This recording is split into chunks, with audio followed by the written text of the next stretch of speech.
mais vivre sans tendresse.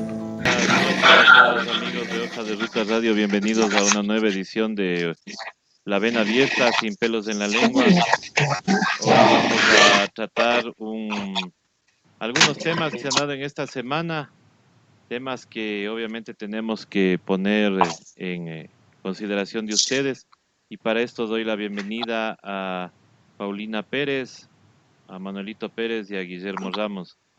Muy buenas noches, Pauli. Buenas noches, Cecita, Guillermo. Esperando que todas sus familias estén bien, esperando que todos nuestros amigos sigan resistiendo y aguantando en esta cuarentena que nos ha tocado asumir, digamos, con todo lo que eso implica, sobre todo en la economía familiar, pero que creo que siempre es importante primero preservar la vida, ¿no?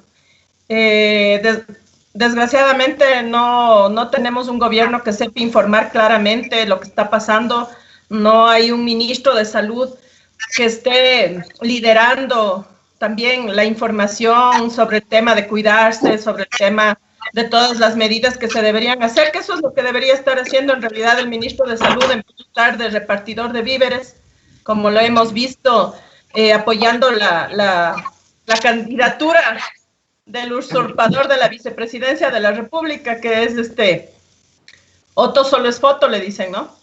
Entonces creo que por eso mismo depende mucho de nosotros, todas las medidas que vayamos implementando. Y yo sí quisiera, antes de ceder la palabra a los demás compañeros para su saludo, quisiera pedir que en algún momento haya un espacio, porque sí quisiera decir unas cosas en términos de salud, Cecita, esta noche, y quisiera que sea en el momento quizás que más audiencia tengamos a propósito de que es posible que el 4 de mayo salgamos de la cuarentena.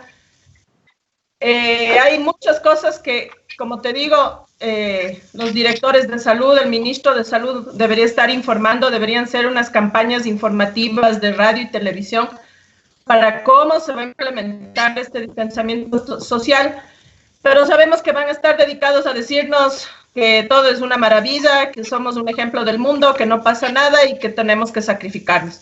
Creo que, como decía por ahí un meme, ¿no?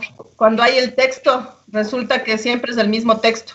Entonces, eso nada más te quiero pedir para un espacio en esta noche de Vena Abierta para dar esas informaciones que creo que pueden hacer bastante la diferencia, ¿no? Entre estar sanos, entre salvarnos de esto que desconocemos y enfermarnos y morirnos, ¿no?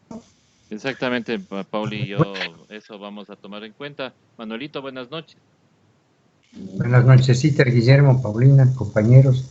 Sí, yo creo que es importante, en esta semana hemos visto continuamos viendo la incapacidad política de este gobierno para enfrentar este problema y todos los problemas que hemos tenido durante estos 3 años. Yo sí veo que es un tema grave, está lo que va a venir y lo que sigue viniendo. Pero a mí me gustó incluso, bueno, lo que hicimos el jueves. De todas maneras, habría que volver a replantearnos también, buscar un espacio para alegrarnos un poco la vida, porque esto va a seguir de largo, ¿no? Yo creo que seguir en el planteamiento de llover sobre mojado. Este gobierno es incapaz, no van a resolver nada, los problemas se van a seguir agudizando. Y esperemos que no pase la ley esta de humanitaria en el Congreso, porque eso va a agravar mucho más la vida y la situación de los ecuatorianos. Entonces yo sí creo que podríamos también hacer un conversatorio sobre cosas mucho más bonitas para que la gente, ayer le gustó, se metió muchísima gente en el tema, porque sería bueno también replantearnos inclusive formas de enfrentar este coronavirus de otra forma, ¿no? Recuperando nuestras formas tradicionales de vida, de cultura, de recuperar nuestra literatura, no sé, hacer cosas alternativas frente a todo este genocidio que está implementando el gobierno de Moreno, con sus atlates. Dele, Guillo. Un saludo a toda la audiencia, buenas noches y bienvenido siempre. Ojalá. Aquí, bueno, siempre la semana hemos tenido unos, no sé cuántos días, estamos en el cielo, como 40 días. Estamos a la cuenta de qué día es hoy y todo eso, sin saber si es feriado o no es feriado. A propósito, ya viene el 1 de mayo y estaba preguntando si el 1 de mayo darán vacación. Yo creo que sí, no, todavía. Bueno, en fin.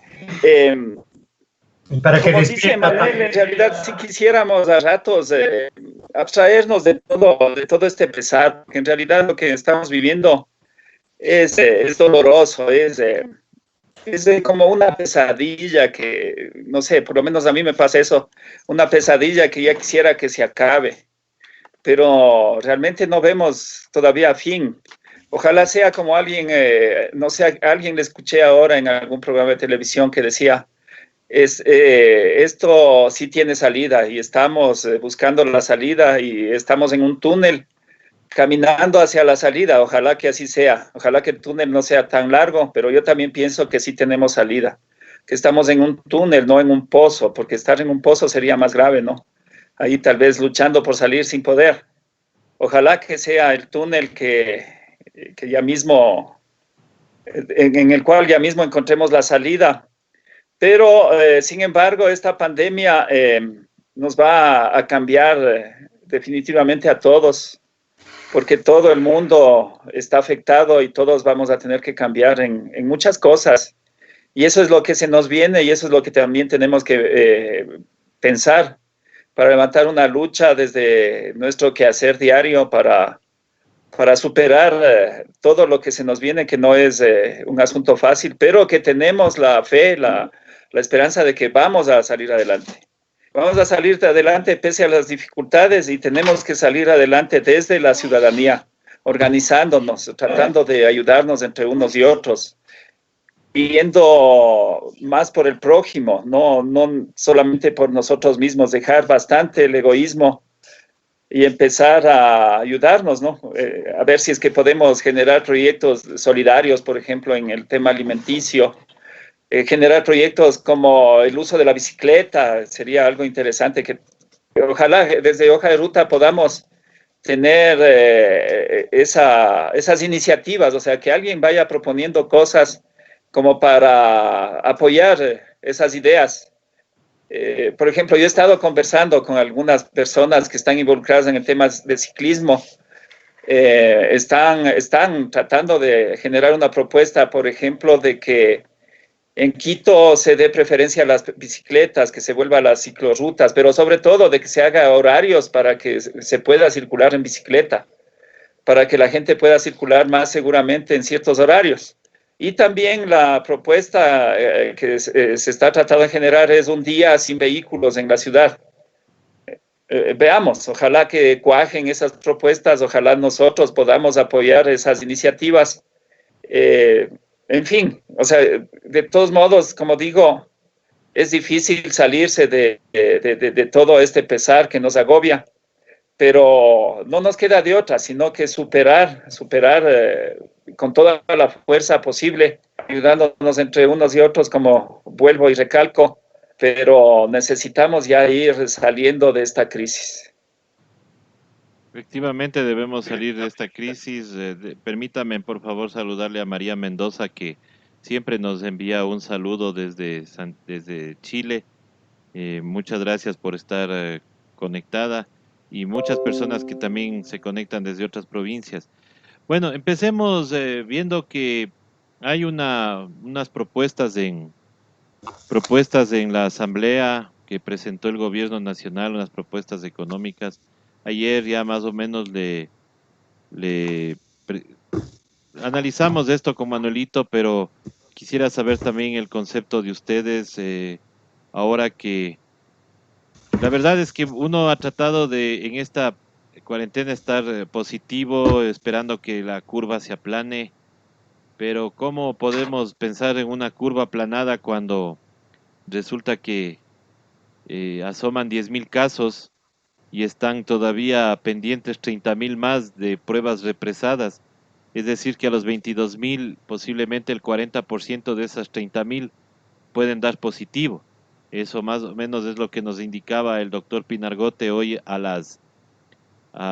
la entrevista que tuvimos en la mañana, o en la tarde, perdón. Y con una cifra de 50.000 contagiados, ¿cómo es posible que podamos pensar siquiera en que el 4 de mayo vamos a poder salir? ¿Qué opinas, Pauli? A ver, yo pienso que realmente, como decía al inicio, es muy peligroso romper esta cuarentena sin tener por lo menos la capacidad de hacer las pruebas rápidas a la mayor cantidad de la población, ¿no? Creo que si tendríamos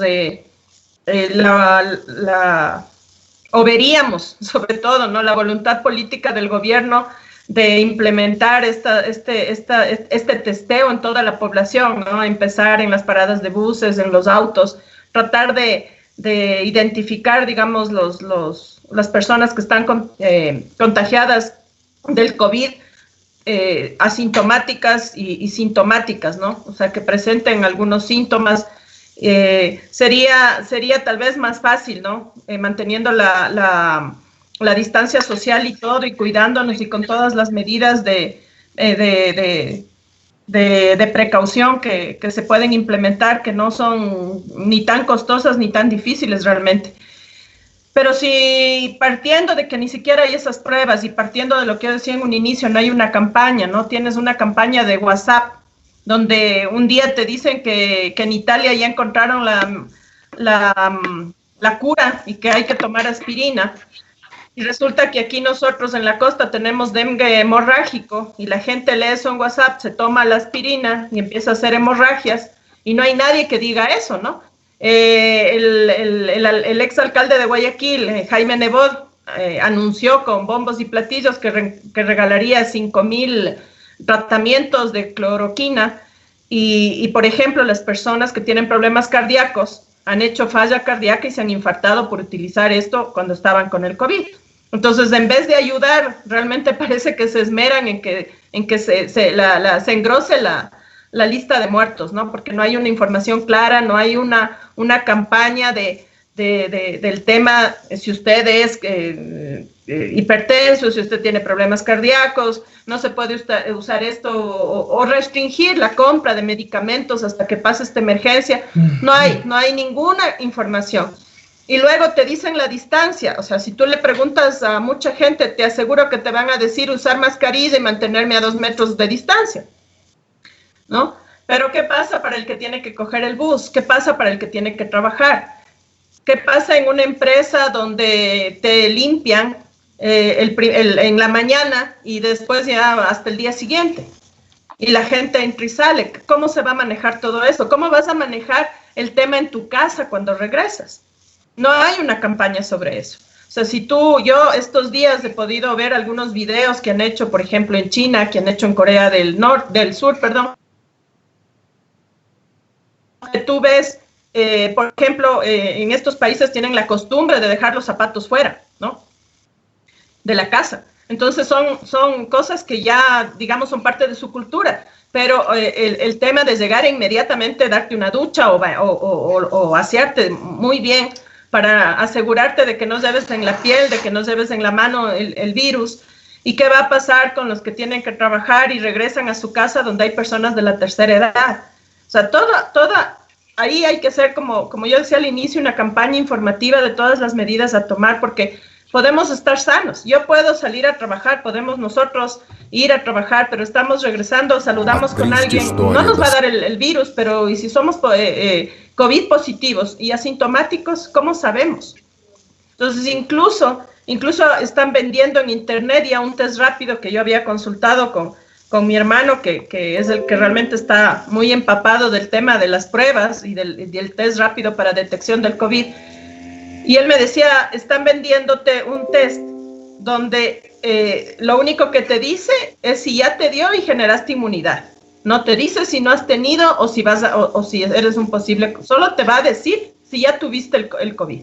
Y sin embargo lo venden y todo el mundo, todo el que pueda comprarlo, se va a comprar y decir, me salió negativo y sale a la calle. O sea, imagínate la irresponsabilidad que hay solo en estas cosas que son del tema de la medicación, de la automedicación y el tema de hacerte un test que no sabes, pero que te están vendiendo con una seguridad absoluta de que te haces eso, te sales negativo y no te preocupes más. El exceso de confianza que va a haber en la gente para salir y hacer que estos casos aumenten. Entonces, realmente a mí me preocupa mucho por eso este tema de dejar la cuarentena, porque no hay una campaña para explicar lo que se debe hacer, no hay una protección, no hay una severidad, digamos, en la compra de medicamentos. O sea, ningún medicamento se debería vender sin receta médica. No hay una capacidad del sistema de salud tampoco para trabajar. O sea, ustedes exponían en sus editoriales lo que está pasando en Cuba, en Venezuela, hablando de Latinoamérica, ¿no es cierto? Cómo los médicos van en el casa por casa registrando los signos vitales, o sea, temperatura, presión y todo de los pacientes que han tenido contacto y de los pacientes que han resultado COVID positivos. O sea, el testeo, además, en la población es mucho más amplio. Tienes una capacidad de hacer esas cosas porque sí hay una voluntad política también para hacerlo. Tú puedes preparar promotores de salud también para hacer ese tipo de cosas, que es lo que se ha hecho en Venezuela, por ejemplo, con el asesoramiento de los médicos cubanos, que además son referentes en el mundo en el tema de la salud pública, ¿no? Pero acá nosotros tenemos un desgobierno terrible que además nos miente, nos dice que somos el ejemplo en el mundo porque hemos tomado rapidísimo las medidas y resulta que lo único que somos es el ejemplo de lo que no se debe hacer. Y es más, lo pasado en Guayaquil lo utilizan para poner miedo en otras poblaciones, en otros países, de lo que pasa si no se quedan en casa. O sea, lo que somos es realmente el referente de todo lo que no se debe hacer para el mundo, ¿no? Entonces, es bien, desde ahí a mí me preocupa mucho. Y también el otro tema, César, de esto, de que sigamos en la cuarentena, es que la gente está desesperada porque no tienes ninguna medida de apoyo desde el gobierno, ¿no es cierto?, en congelación de intereses de las deudas, en facilidad para acceso a créditos posterior a la cuarentena. Por ahí te ofrece la corporación financiera que va a dar unos préstamos y no sé qué, y no sabes del papeleo brutal que tienes que hacer, y además necesitas como $50,000 de respaldo para ser sujeto de crédito. Entonces tú dices, a ver, ¿a quién le van a dar el dinero? O sea, a los mismos empresarios de siempre, o sea, a los que puedan llenar los papeles, a los que tengan ese capital como respaldo. ¿Cuántos de nuestros pequeños empresarios, la gente que tiene una tienda, un supermercado, una frutería, no sé, un negocio de textil o de confección de ropa, lo que sea, puede tener 50,000 para que te dé? Entonces, todo ese tipo de cosas a la gente le está angustiando porque sabe que tiene que salir porque ya no tiene dinero y tiene que salir a vérselas, a ver qué vende, a ver qué hace, cómo se endeuda, cómo pide prestado. O sea, esa es la realidad. Entonces, es preocupante por ese lado porque la gente ya no quiere estar encerrada, no porque quiera salir por indisciplinada, sino porque se ve que se le vienen todas las deudas encima, los servicios, el arriendo, las deudas de créditos, las pensiones de los colegios, el tema de la universidad de los hijos en el caso de que se pueda, el tener dinero. Por ejemplo, había una señora, no sé si ustedes vieron este testimonio de la señora recicladora, que tenía todo reciclado, sigue saliendo a recoger todo este material para reciclar, no tiene a quién vender, y ya no tiene para el arriendo, y ya no tiene para la comida. Entonces, ese tema es súper preocupante, porque ¿qué va a pasar el rato que te digan distanciamiento social? Van a salir todo el mundo a ver cómo empiezan a generar recursos para igualarse en las deudas de los servicios, que empezarán a llegarte las facturas de agua, de luz, y el arriendo, básicamente, ¿no? Porque por último la gente está acostumbrada a hacerse arrocito con granos, por último se compra eso y vive así, y come todos los días lo mismo, solo arroz o no sé, pero las otras cosas no esperan, ¿no? Entonces, eso sí es tenaz. Esa es la preocupación realmente suscitada que yo tengo.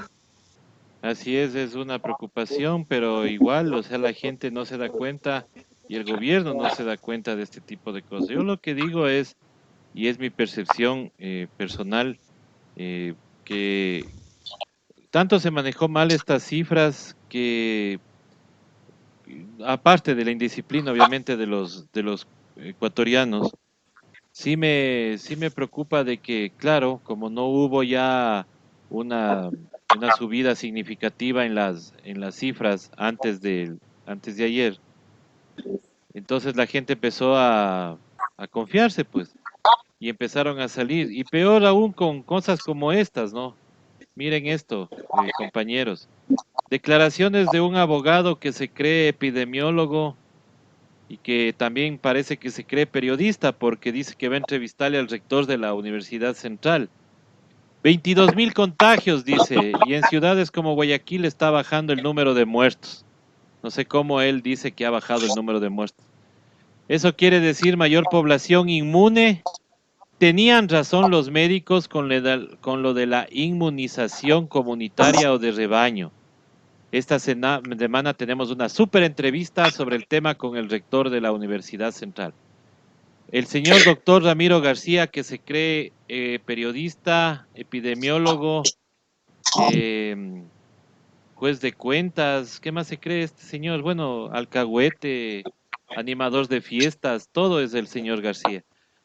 Pero déjeme... Borrachito, del bueno, MPD. conmigo no ha Todo tomado. eso, Claro, el señor es del MPD, eso sí. pero- Conmigo no ha tomado, Ay, así que no mi puedo Dios. decirle que... Y una vez que yo quise animar un tema en el 28 de diciembre, pasando esa foto, Día de Inocentes, el señor me amenazó con enjuiciarme. Dijo que me iba a enjuiciar por haber sacado esa foto, porque ese no era él, era una foto trucada. Sin embargo, conocidos del Pero señor otro García, borracho. compañeros de él de la Superintendencia de Bancos, confirmaron de que sí le gusta empinar el codo. Pero bueno, ese es problema de él. Ya. Vamos a esta otra para decirle al señor epidemiólogo, vamos a darle esta cifra. Ecuador es el sexto país en el mundo en fallecidos por el COVID-19 y segundo en el mundo tomando en cuenta la población total de cada país. Este informe es realizado por el doctor Augusto Tandaz, obviamente con datos también proporcionados por nuestro compañero Guillermo Ramos, quien está haciendo este seguimiento de esta estadística. Bueno, Jorge Guates, encargado de la Fuerza de Tarea, informó que en los primeros 15 días de abril se registraron 6.703 fallecidos en la provincia del Guayas. Explicó que usualmente en esa provincia existen 2.000 fallecidos por mes, por lo que 1.000 fallecidos por cada 15 días. Por lo tanto, por causas del COVID-19 murieron solo en Guayas los 15 primeros días 5.703 personas, lo que da 380 fallecidos al día. Si los 5.703 se suman a los fallecidos en Guayas desde el 16 de abril hasta hoy, 24 de abril, los fallecidos en todo el Ecuador, desde el 22 de febrero hasta hoy, 24 de abril, el Ecuador está en una cifra entre el Reino Unido y Bélgica. Ahora, averigüen cuánta población tiene Reino Unido y Bélgica y saquemos cuentas de cuántos fallecidos per cápita hay en este país. Así que yo no sé de dónde el señor García dice que están bajando los muertos en Guayaquil. Miren esa irresponsable declaración de una persona que no es epidemiólogo, es abogado. Él debería dedicarse a sus temas de leyes. Pero se lanzan estos tweets y hay mucha gente que les cree. Es por eso, César, ahí te das cuenta que, claro, como tenemos el ministro de Salud dedicado a repartir víveres, entonces, claro, cualquier tipo de esos que ¿cómo saben decir que un tonto con voluntad propia es más peligroso? Bueno. Un tonto comedido es más peligroso, algo sí, así era. Bueno, este señor es de joder. O sea, son peligrosísimos, porque encima de que no saben, hacen esas afirmaciones. Imagínate lo que generan en la población, es justo eso. O sea, le dicen, no, ya está bajando la curva, entonces me Ya está bajando la curva, entonces ya hay que salir, puro cacho, vamos más. Claro, aquí debería haber solamente una fuente, debería ser el ministro o alguien que represente toda la política pública referente a un caso. Se dice que en Santiago de Chile, que tiene toda la población del Ecuador, hay muchísimos menos casos que solo en Guayaquil. Pues este país ha rebasado. Acabamos de ver un video de Brasil, cómo hace un Sao Paulo, el alcalde de Sao Paulo, la gente de Sao Paulo hace una campaña para decir qué es lo que no se debe hacer. Y ponen como ejemplo a Guayaquil. ¿Cómo se llama? El éxito social cristiano es impresionante, ¿no? Cómo en Guayaquil funciona cómo el éxito social cristiano se refleja realmente en la miseria, en la pobreza y en el incremento brutal de este tipo de pandemias y que es básicamente respuesta ¿a qué? A que la gente en Guayaquil tiene una pobreza infinita, enorme, que hay millones, decenas de miles de ecuatorianos que viven en la marginalidad y es gente que come en la calle, de la calle, o sea, del comercio informal. Yo creo que habría que, claro, seguir ampliando, pero el tema es se sigue ampliando el tema de las medidas estas de la cuarentena. ¿Qué pasa con la gente que no tiene que comer? ¿Qué pasa con los informales? ¿Qué pasa con los jóvenes? ¿Qué pasa con los niños? ¿Quién nos informa eso? ¿Qué se va a hacer? No hay nada. Por eso yo no creo absolutamente nada de lo que es nada. Porque todos son datos parciales, son o sea, algo van diciendo, cogiendo de por aquí, por acá. No hay ningún dato serio de este gobierno, ninguno. Esta gente realmente nos tiene en una situación caótica, en un malestar ya psicológico. No podemos creer nada de lo que esta gente nos dice. No podemos saber cuál es el problema realmente en el país. Y eso nos confunde y desespera mucho más a la población. Entonces sería bueno que algún rato, yo lo dudo completamente, alguien de este gobierno les pare la mano y les diga bien, enfrentemos con seriedad el tema. Yo creo que no hay inteligencia en la cúpula de este gobierno, no hay inteligencia en el manejo político de este gobierno para poder darnos respuestas veraces, salidas por lo menos serias, que nos permitan saber qué va a pasar el 4 de mayo, qué va a pasar mañana, cuántas pruebas se van a hacer, quién va a hacer las pruebas, dónde están los resultados. El otro día ya sabía 7,000 muertos, ayer aparecen solo 500. Mira, aquí hay una noticia que seguramente ya la viste tú, se cita, ¿no? Paciente en Guayaquil dada por muerta recupera la conciencia. Sí. La familia hace un mes recibió hasta las cenizas y resulta que la señora estaba inconsciente, asomó y casi se mueren de un infarto, ¿no? De ver que su familiar, las cenizas, no sabían de quién habrán sido esas cenizas, pobre. Ahí está el trabajo del nuevo. ¿No? O sea, así es la burla, ¿no? Así es la burla realmente. Y eso te demuestra cómo funciona este sistema de salud y cómo están haciendo y cómo están, digamos, registrando los datos de las personas que fallecen, de las personas que son hospitalizadas. Es terrible, o sea, eso nomás ya nos puede alertar de la gravedad que es romper una cuarentena sin una planificación realmente que valga la pena, ¿no? Justamente. Citar, solamente para hacer una referencia a los datos que tú dabas de la publicación del doctor Augusto Tandazo. Él dice que que somos el segundo país en muertes por coronavirus en el mundo. Claro, yo estoy llevando unos registros con los datos de la OMS todos los días, entonces eso se actualiza, digamos, los datos que actualizan hoy la OMS son datos del día de ayer. Entonces la OMS reportaba en el caso de Ecuador los datos que da oficialmente, pero de lo que se sabe, por cada muerto que se reporta a la OMS estarían muriendo en realidad 22 personas. Dios mío. De tal manera que están reportados hasta el día de ayer 560 personas fallecidas en el Ecuador. Pero si eso le multiplicamos por 22, nos da un dato de 12,320 personas fallecidas. Y no estamos muy lejos de la realidad porque hay algunas personas que están dándole seguimiento al tema y se estima que podrían ser inclusive hasta 18.000 los fallecidos en el Ecuador. Eso nos da el segundo lugar en el mundo de fallecidos en relación per cápita, ¿no? Porque si dividimos esos 12.320 fallecidos para los 17 millones de personas, entonces ahí nos da un dato altísimo en cuanto, o sea, están falleciendo el Ecuador a razón de 700 personas por cada millón de habitantes, cuando el promedio es de 1.35. Entonces eso ustedes pueden ver que son datos absolutamente macabros, ¿no?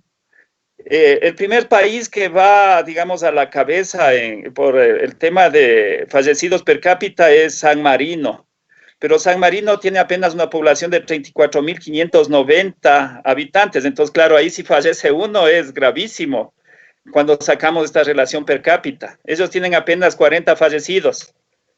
Y otro país que preocupa es Estados Unidos, que ha venido subiendo paulatinamente y ahora ya va prácticamente pues, en el puesto 12 en una relación per cápita de fallecidos. Sin embargo, nosotros estamos en una relación de fallecidos prácticamente 6 veces más de lo que están falleciendo en Estados Unidos, en esa relación de población. Eso nomás quería poner como un punto.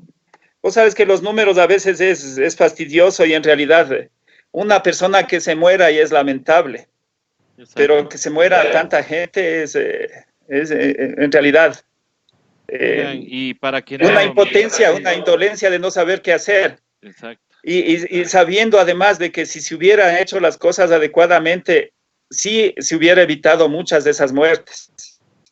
Y eso sí podemos, si quieres, me preguntas cualquier país y yo te doy cómo va la relación esta per cápita de fallecidos. Y ahí vamos a establecer diferencias, por ejemplo, como México, Cuba, que están en una relación per cápita bastante baja. Lenín Gualotuña pregunta y dice si la OMS es un organismo confiable, nos pregunta Guisito. Yo creo que hay verás, yo creo que la OMS tiene un millón de críticas sobre un pocotón de temas, sobre el tema del manejo de las farmacéuticas, su poca capacidad de enfrentar. La OMS es un aparato creado por las Naciones Unidas donde cuenta con financiamiento y obviamente tanto así y a veces con el chantaje de gobiernos como lo que está haciendo los Estados Unidos frente a la OMS. Pero creo que es lo más cercano a la verdad la OMS. Está sistematizando toda la información. A través de la OMS están presionando, están haciendo todo el trabajo para dotarnos de vacuna. Hay trabajos que están coordinando la OMS con España, con Alemania, con China. Los que no están queriendo coordinar porque solo piensan en el negocio es Trump, que inclusive quería comprar las medicinas en la investigación a los alemanes y le denunció la presidenta de Alemania por todo el manejo doloso que está haciendo los Estados Unidos. Y que ahora propone esto, ¿no? Inyectarse desinfectante y curarse con... Por eso yo creo que lo más, porque además aquí no hay nada. Lo más cercano realmente, lo que tenemos que hacer es trabajar con los criterios de la OMS. Lo que dice Trump este rato es que hay que inyectarse desinfectantes. Y curarse con sol. O sea, este es el animal que maneja, que está enfrentando la cosa. Yo sí creo que es lo más cercano, lo mejor que tenemos. De todas maneras, la OMS está haciendo un trabajo que yo creo que enorme y serio para darnos el tema. En la OMS están coordinando con los mejores científicos del mundo. No podemos soslayar todo y decir no vale, porque además desconocemos lo que pasa. Hay gente de primer nivel trabajando a nivel de científicos en el mundo. Hay coordinación de laboratorios de primer nivel del mundo trabajando con la OMS. No podemos seguir diciendo cualquier cosa, yo creo que es lo más cercano. Por ejemplo, el otro día aquí pasaban un video de una pobre guagua que le ponen sal, que le han puesto un millón de cosas, que le mandan la brujería, que le mandan de todo. Esa guagua se va a enfermar, si no se va a morir por otro tipo de enfermedad, se va a morir psicológicamente, porque todo el mundo oye un millón de cosas y empieza a aplicar un millón de cosas. Eso nos hace daño. Utilicemos lo que dice realmente la OMS. La cuarentena, ciertas vitaminas, lo básico, ¿no? El tema, claro, pero para la gente que Pero la gente que puede comer, pero ¿cómo le da recetas y le dice a la gente vaya báñese? A la gente de los suburbios, a la gente de las pobres, ¿cómo les dice vaya báñese todos los días?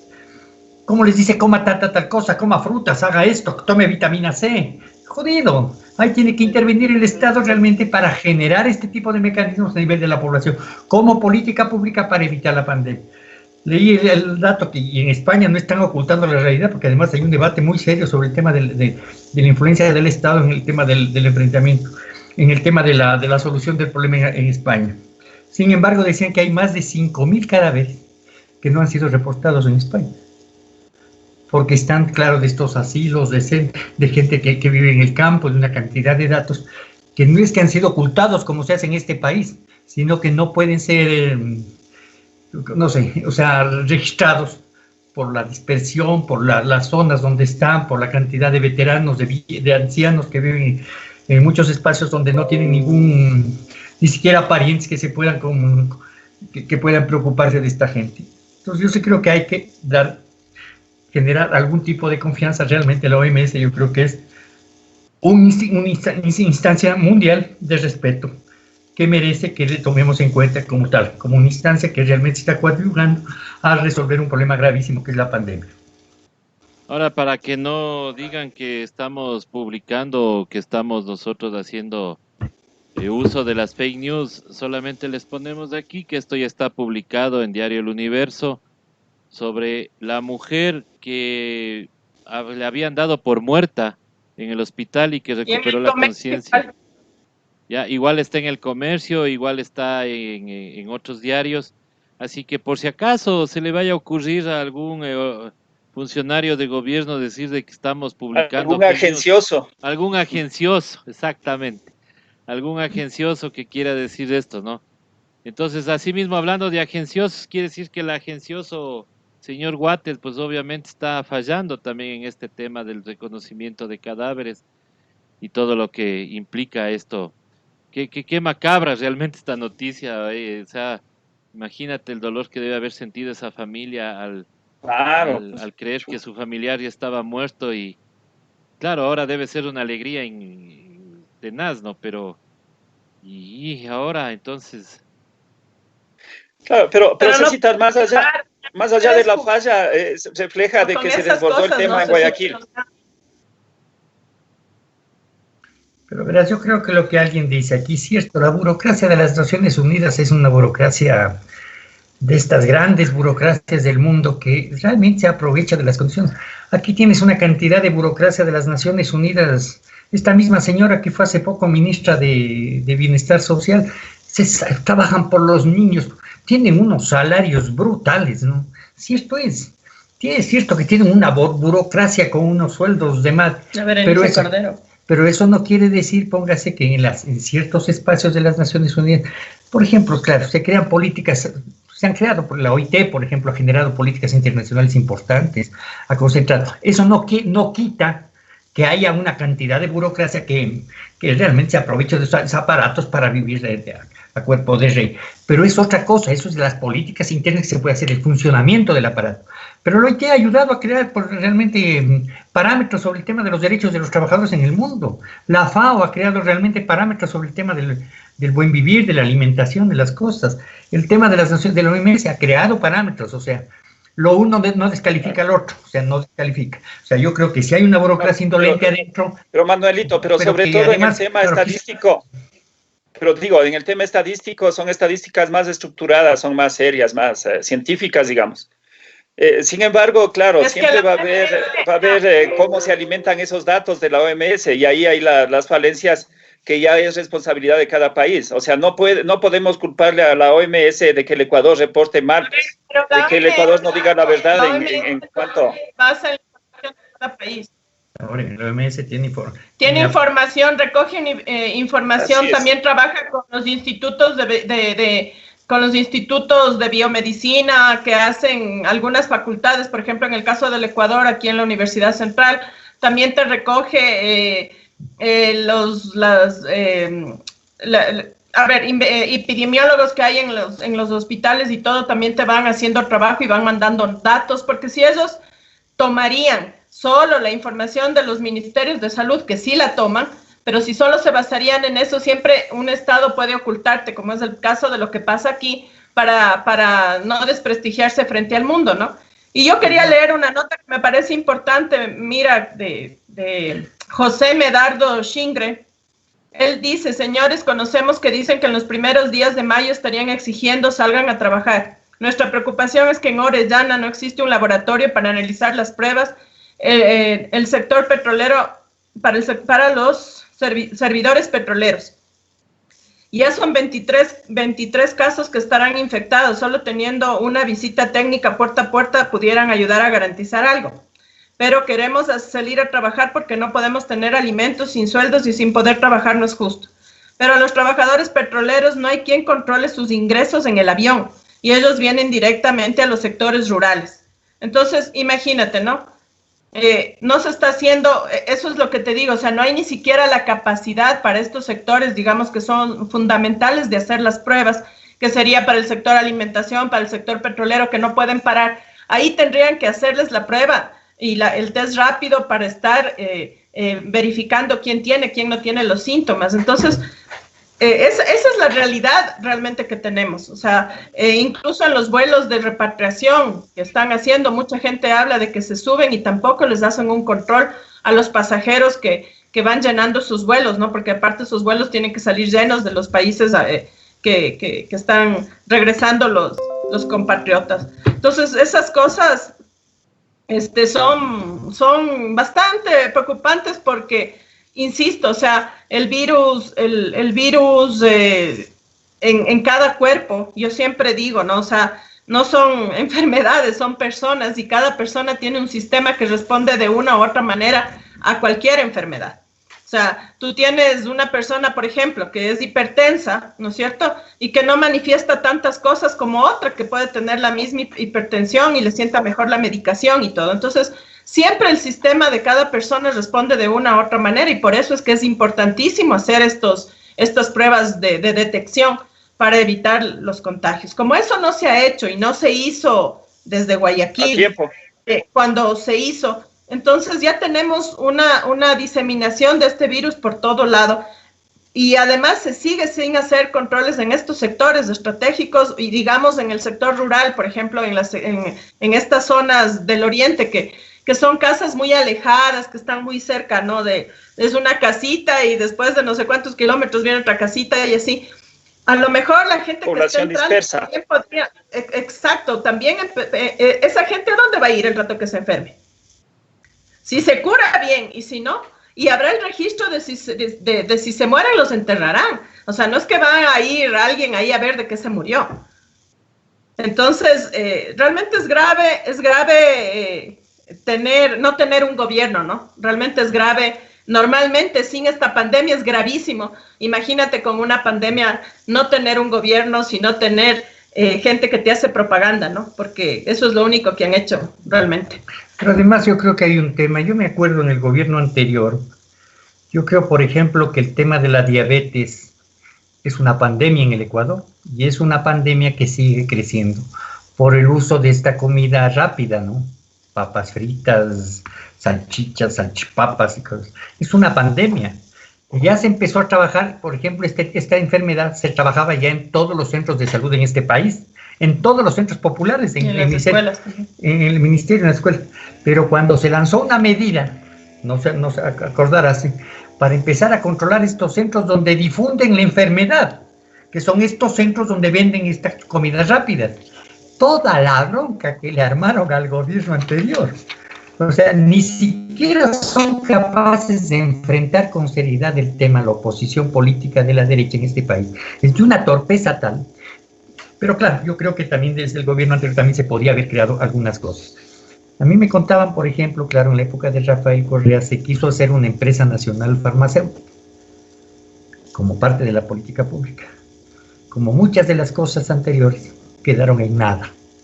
Pero hubiera sido interesante inclusive ya empezar a enfrentar este tipo de necesidades nacionales, porque hay una cantidad de enfermedades que son pandemia en el Ecuador.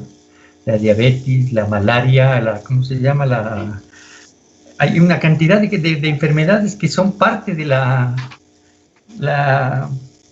¿cómo se llama? ¿Qué otras enfermedades hay? La malaria, la diabetes. El paludismo, el dengue. El dengue. Entonces hay una cantidad, por ejemplo, el dengue, ¿por qué no se puede? Porque además no solamente es un tema de medicinas, es un tema de saneamiento ambiental. En una ciudad como Guayaquil, que es un tugurio enorme, donde hay 90% de pobres, donde hay millones de gente que no tiene acceso al agua, a condiciones mínimas así de salud, de condiciones para vivir, casitas de 20, 30 metros donde se agolpan cantidad de gente, esas casitas de Cristo que son un tugurio espantoso. Claro, estas pandemias crecen. La malaria, ¿dónde crece? El mosquito ese, en las aguas estancadas, en sitios donde no hay salubridad, se agudiza mucho más la enfermedad. Entonces no es solamente el tema de la vacuna, sino las condiciones, la alimentación, agua potable, tratamiento de aguas hervidas, una buena comida. ¿Qué pasa en el campo? Hay sistemas de tratamiento de agua, se está regando el campo con aguas tratadas para que no haya lo que pasaba aquí en Quito, que se regaba una cantidad de sitios se producía alimentos con las aguas del Machángara, del San Pedro, aguas contaminadas hasta la médula. Entonces, todo ese tipo de cosas son las que se deberían realmente crear, pero claro, en una perspectiva de salud pública, en una perspectiva de país, en una perspectiva de un gobierno de otro tipo, ¿no? Aquí a nadie le interesa. Peor en este gobierno a nada. ¿Dónde está el Ministerio de Agricultura? ¿Qué se está haciendo por el tema de la alimentación de la gente? ¿Qué se ha hecho? En este país se importan cantidad de productos que antes se producían en el Ecuador. Las lentejas me decían que ya no se producen en el Ecuador. O sea, el Guillermo conoce muchas más cosas así. Por ejemplo, el tema de las semillas. Que hay que importar una cantidad de semillas porque aquí no se produce nada. Inclusive nuestras oligarcas prefieren comprar en Costa Rica las semillas del banano que producirlas aquí, que produce el espol, porque además está afectando inclusive la producción nacional, la generación de empleo, que dicen que estos van a generar empleo. Mentira, nunca han generado empleo. Nunca. Han creado 4 o 5 empleos, los más que pueden, para sobreexplotarlos y pagarles lo mínimo. Pero bueno, yo creo que en general este es el panorama. Yo sí creo que, de acuerdo a lo que dice la señora, muchas denuncias del gobierno de mucha gente, donde, claro, las grandes transnacionales también se han vinculado al tema de por ejemplo, el OMS. Claro, hay grandes empresas aquí, lo que decíamos en antes, las famosas pandemias. Claro, aquí hay pandemias que se han generado y es muy poco lo que se ha combatido. Claro, ahora los gringos quieren cobrarle a China, entiendo el tema de esta pandemia.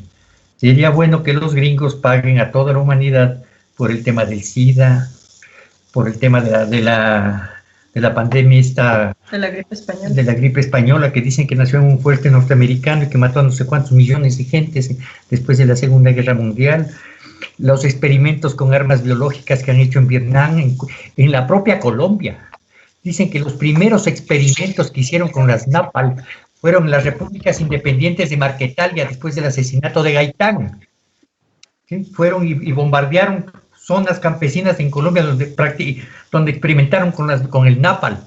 Después fueron exterminando millones de gentes en Vietnam. Y el uso del glifosato. El glifosato de Monsanto, que aquí además que ha destruido la agricultura, pero además aquí fue utilizado en la frontera donde hay una cantidad de casos para combatir la marihuana, la droga, no sé qué, del gobierno narco paramilitar de Colombia.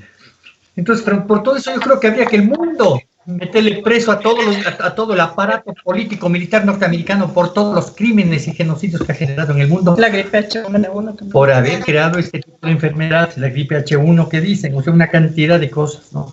Pero bueno. Y eso creo que es importante recordarse, citar, cuando fue lo de la gripe, ¿no? La H1N1.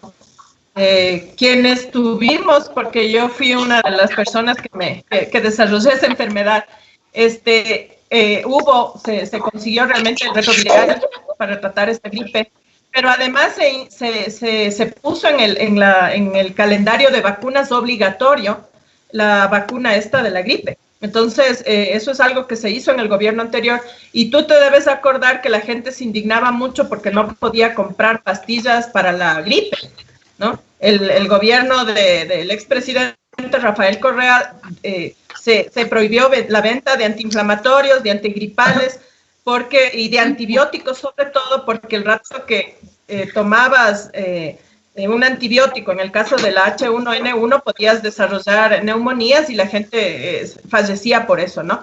Entonces, esas son de las medidas, y realmente ahí sí el Ecuador fue un ejemplo, porque fue el primer gobierno en tomar en América Latina medidas contra la H1N1.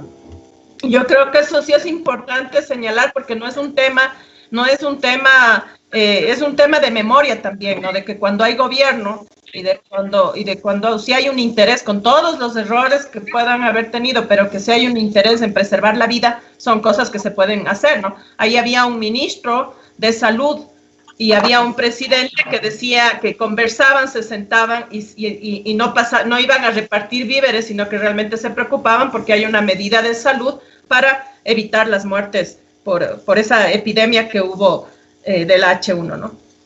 Exactamente, en esa época, pues obviamente se tomaron los protocolos correspondientes. Miren, hablando de este tema de las fake news, el día de hoy también salió un reporte del New York Times en donde hay un artículo que dice que el número de muertos en Ecuador durante el brote está entre los peores del mundo. Verán que lo está diciendo un diario que está en el país amigo, ¿no? En el país amigo de los señores del gobierno. Entonces, mira, acá lo que nos preocupa de todo esto es que hoy el ministro de Salud pone un comunicado en donde dice que durante este fin de semana no se emitirán datos relacionados con la pandemia del COVID-19. Esto se debe al trabajo de consolidación de datos a escala nacional, que se establece entre las coordinaciones zonales a través de la Dirección Nacional de Vigilancia Epidemiológica del Ministerio de Salud y otras instituciones de la Red Pública Integral de Salud y del Servicio Nacional de Gestión de Riesgos y Emergencias del Ecuador, el cual se ha facilitado gracias a la implementación de un nuevo software que permitirá un ingreso y manejo de dígitos más ágil y eficiente. Esto es con el objetivo de entregar datos fiables a la ciudadanía y aportar a la toma de decisiones por parte de las autoridades frente a la emergencia sanitaria. Sin embargo, manda este comunicado el señor ministro de Salud y ahorita ya acabamos de escucharle a la señora María Paula Romo que dice que las medidas que se van a tomar a partir del 4 de mayo es que se va a poner el semáforo de acuerdo a las provincias. Es decir, la provincia de Pichincha, de acuerdo a lo que dice ella, no podrá salir de la cuarentena, pues no podrá haber movilidad. Solamente dice que van a haber ciertos sectores de negocios que van a poder empezar a trabajar. Lo que me preocupa de este comunicado oficial es que le están culpando a un software. No le están culpando a la mala decisión de no haber comprado las pruebas antes. No le están culpando a la desidia del gobierno por no hacer nada en el mes de enero, cuando se sabía desde diciembre que iba a haber este brote de este virus y que algún rato iba a llegar. O sea, eso es lo que me preocupa. Oye, ¿no será más importante trabajar en salvar vidas que estar contratando software y seguir en los negociados para seguir? Lo que quieren es tener los datos fiables de los muertos. Porque si siguen en esas, o sea, ahorita ya dejaron que todo se vaya al diablo, deberían preocuparse realmente en ser bien ágiles en atender a la población que está enferma y a la población que está en riesgo, en vez de estar buscando datos más fiables. Creo que a eso ya no importa tanto como salvar la vida de la gente. Claro, deben preocuparse por la vida, o sea, están diciendo ya que tienen otro negociado, ¿no? Y están comprando software, están comprando cosas, claro, es el negocio de esto. No muestras, rápidos, software para los datos, cuando lo que necesitamos es un test de detección rápida y masiva. O sea, imagínate, eso es este desgobierno, o sea, es una... Uniformes, máscaras, equipos médicos. Mira, los médicos que están expuestos en los consultorios, no pueden conseguir máscaras, no pueden, no hay. Claro, eso es lo que vemos nosotros, o sea que ahí por ejemplo, el gobierno lo que está preocupándose solamente por querer transparentar recién, después de mes de estar en cuarentena, recién quieren transparentar cifras para poder tomar decisiones. Entonces quiere decir que todas las decisiones anteriores las tomaron al ojo. Mira lo que dice. ¿Qué nos interesa? ¿Me interesa saber realmente cuántos muertos más hay? ¿O nos interesa saber que la gente no se contagia? ¿O nos interesa saber que la gente tiene más comida? Que la gente puede sobrevivir. Esto es un gobierno criminal, genocida. lo que decía la Justo Tandazo, ¿cierto? O sea, el tema del asesinato que están cometiendo, ¿cómo es bueno, están haciendo un genocidio en la gente, preocupándose de cuántos muertos hay. ¿Qué nos interesa? Ya sé que es que han gastado millones en otra vaina informática, ¿no? Preocúpense de los vivos, compren aparatitos. En Guayaquil Manuel están y compañeros. Olimas para el tema del gas, de los oxígenos, ¿qué? Manuel, Lo que pasa es que les mandan a comprar mascarillas y entienden máscaras, o sea, compran las más caras. Ese es el negocio, pues eso es lo que tratan de hacer, o sea, indolentes. En esta crisis lo único que les importa es el billuso, el chanchullo, el comprar las cosas con sobreprecio, ahí sí, con sobreprecio clarísimo y no pasa nada. Hacen contratos de publicidad y no pasa nada, no hay quien les diga nada, pero como al prefecto de Chimborazo le detectan también haciendo algún contrato ¿cómo se llama?, de imagen y no sé qué, publicidad. Ahí enseguida le persiguen, de publicidad, de imagen, no sé, a él sí le persiguen. ¿Y por qué no le persiguen a Cintia Viteri, también que ha hecho contratos de la misma índole? ¿Por qué no le persiguen Seguro Social en el Seguro Social? ¿Por qué no le persiguen al mismo gobierno que sigue entregando plata a los medios de comunicación para que levanten su imagen? Pero claro, ahí resulta que ha sido el contratista, ha sido un correísta, no sé qué, entonces ahí sí enseguidita, allanamientos, enseguidita cae la fiscalía, la policía, pero para el resto no pasa nada. O sea, yo no digo que esté bien, yo creo que está mal que el prefecto del Chimborazo en esta crisis malgaste esos recursos que pueden servir para dar de comer a la gente o para, no sé, insumos médicos, para cualquier otra cosa. Pero ese malgasto no es solamente de la prefectura del Chimborazo, pues ese malgasto está por todo lado. En el pero IES, especialmente está en el gobierno central y ahí nadie dice nada. La vicepresidencia de la República gastando millonadas y plata del BEDE para las campañas del Otto, ¿qué es Otto más fotos? No sé. Otto son el Hosner. No, es fotos son en flashers. Para el tipo este del Seguro Social con la Inostroza, $1.490.000. Todos estos de mí, porque estaba robando la plata de la gente. Pero ahí sí no hay quien diga nada. O pagando a los esperancitos de la posta también. Pagando a los esperancitos de la posta, pues para que hagan la campaña contra los correístas. Mira, aquí vamos a ver unos 2 tweets que salieron hoy de 2 abogados, ¿no? Al abogado Pedro Granja, a quien le hacemos la invitación pública, necesitamos tenerle acá, ojalá algún rato nos conteste y nos vea. Queremos tenerle porque necesitamos los criterios de él justamente sobre esto. Dice, si María Paula Romo habla de distanciamiento, que ponga el ejemplo. Ella, Moreno, Celi, Roldán, Diana Salazar, Los Granda, Michelena deben estar en Guayaquil el 4 de mayo, subirse a la metrovía, entrar a un supermercado y luego salimos del resto. Es justo, ¿no? Y a mí me parece que es lo más justo, pues. O sea, después de ver las cifras, y después de que sale este comunicado del Ministerio de Salud diciendo que recién van a transparentar las cifras, entonces yo realmente estoy espantado, porque claro, o sea, quiere decir que nos han estado mintiendo desde un principio. Y miren, el doctor Ramiro Aguilar también pone un tuit y dice, corríjame si estoy equivocado, pero somos el país más golpeado en América Latina por el COVID-19. Y vamos a ser los primeros en salir del aislamiento. O sea, alguien explique, pues, si estamos con las cifras más terribles de Latinoamérica, somos los primeros que vamos a salir del aislamiento. Es criminal. Y comparto totalmente el tuit del del doctor Ramiro Aguilar. Es demencial. Es criminal. Nos van a mandar a morir.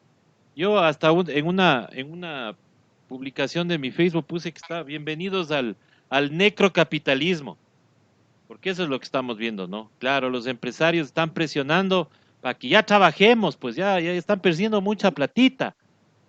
Y entonces como ya quedaron mal votando a sus empleados, dejando sin trabajo a un montón de gente, entonces ahora tienen que justificar diciendo que van a empezar a trabajar. Y ahí vendrán nuevamente estos que sabían salir en octubre y que decían, dejen trabajar,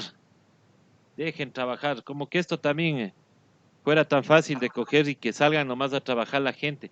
Los guardias de seguridad, por ejemplo, ellos están exponiéndose todos los días. Las personas de Globo, los taxistas, las personas de Globo, los de Uber. O sea, La gente que está en los supermercados. Los de los supermercados, los que están atendiendo en los supermercados.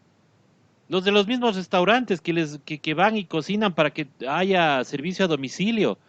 O sea, todo eso. Los mismos chapas, los milicos, los mismos policías. Pero Manuelito, si lo que contamos ayer es algo, de una fuente certera. El Ejército Nacional, las Fuerzas Armadas están sin personal. Están sin personal porque hay un montón de contagiados y están cuarteles enteros en cuarentena. Entonces están pidiendo que regresen los que recién se jubilaron, los que se jubilaron o pidieron disponibilidad del año anterior, para que regresen y ayuden, por favor, porque no tienen personal. O sea, a ese punto hemos llegado, pero claro, eso, por ejemplo, los esperancitos de la posta no van a sacar. No va a sacar Recoavisa, no va a sacar Teleamazonas. Porque sería hacerle quedar mal al gobierno que les paga. Entonces, pero nosotros sí tenemos que decirlo. Como tenemos que decir también que el día de hoy, la noticia de la mañana fue algo que ya advertimos hace algún tiempo, ya unas 2 semanas.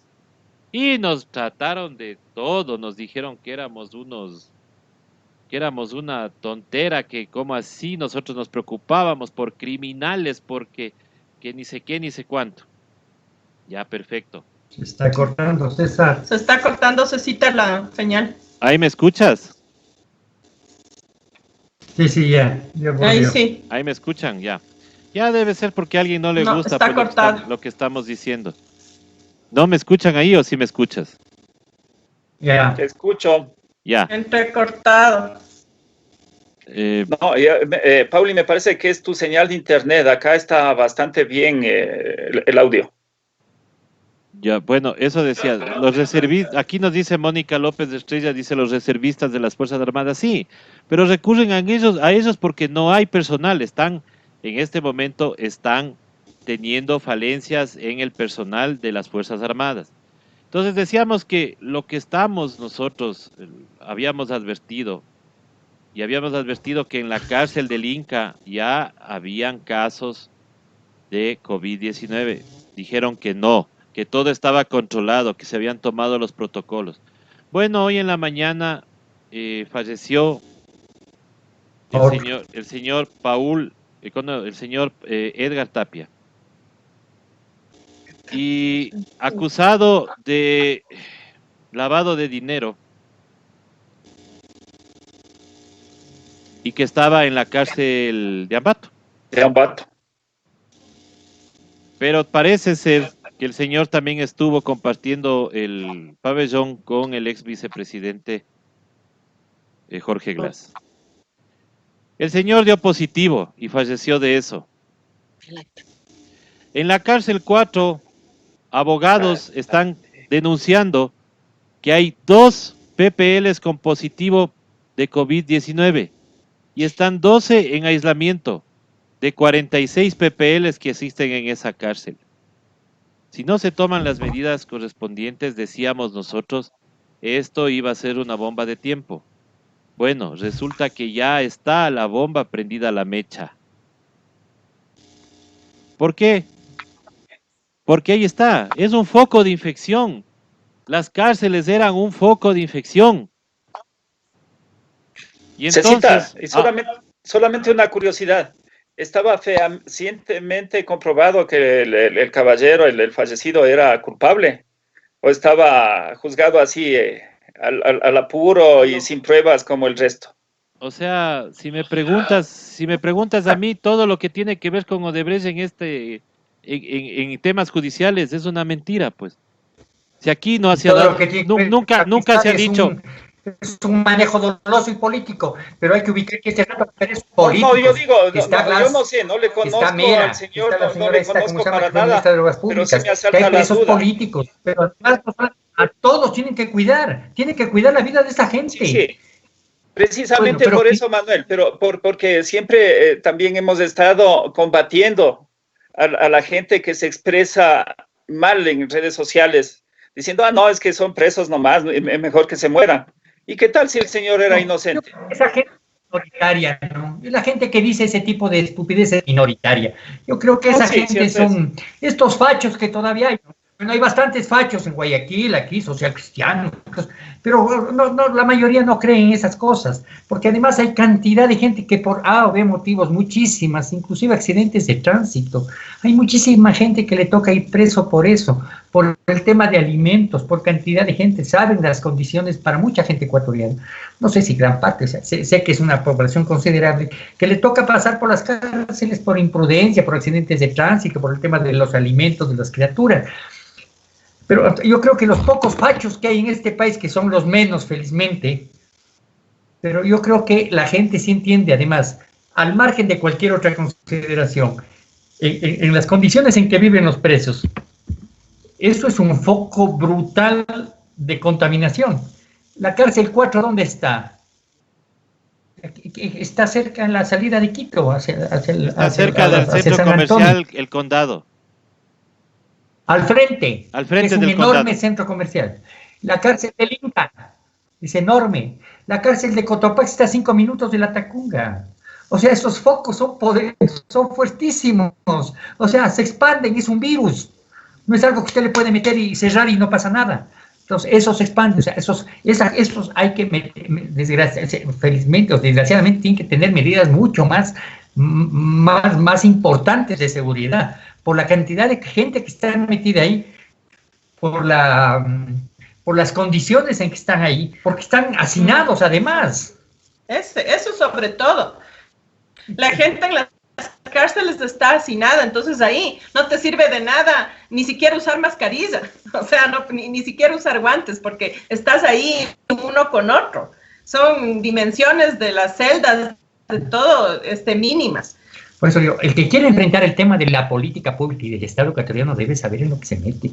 Estos ignorantes no saben, lo único que les interesa es la plata, los bancos, sus negocios, el contrabando y para de contar porque este país no produce nada.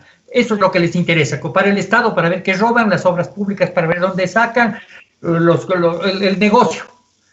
El que quiere gobernar este país tiene que preocuparse de la salud, de los presos, de los niños, de las mujeres, de las escuelas, de las universidades, de la tecnología, de la ciencia, de la industria, del agro. Esto es complejo el que quiere meterse a ser parte de este gobierno. Por eso es que estos mediocres no pueden seguir siendo gobierno. Por eso es que todos estos partiditos de última que quieren ser no pueden estar no pueden ni siquiera soñar con ser gobierno, y que el pueblo sepa que para ser gobierno tiene que tener gente de altísimo nivel teórico, gente con una capacidad y con equipos de gente que puedan realmente enfrentar la complejidad que es el manejo del Estado.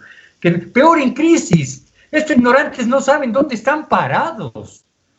El mismo rato pueden decir los 10 ministros 10 cosas diferentes. Y el sabio presidente decir cualquier otra bestialidad. Punto. El mismo día, al poco rato. Claro, no dan datos, ahora estamos dedicados a ver cuántos, contando muertos, van a pasar. Eso no es política pública, esta pobre gente tiene que largarse. Renuncien por dignidad, renuncien por bien del país.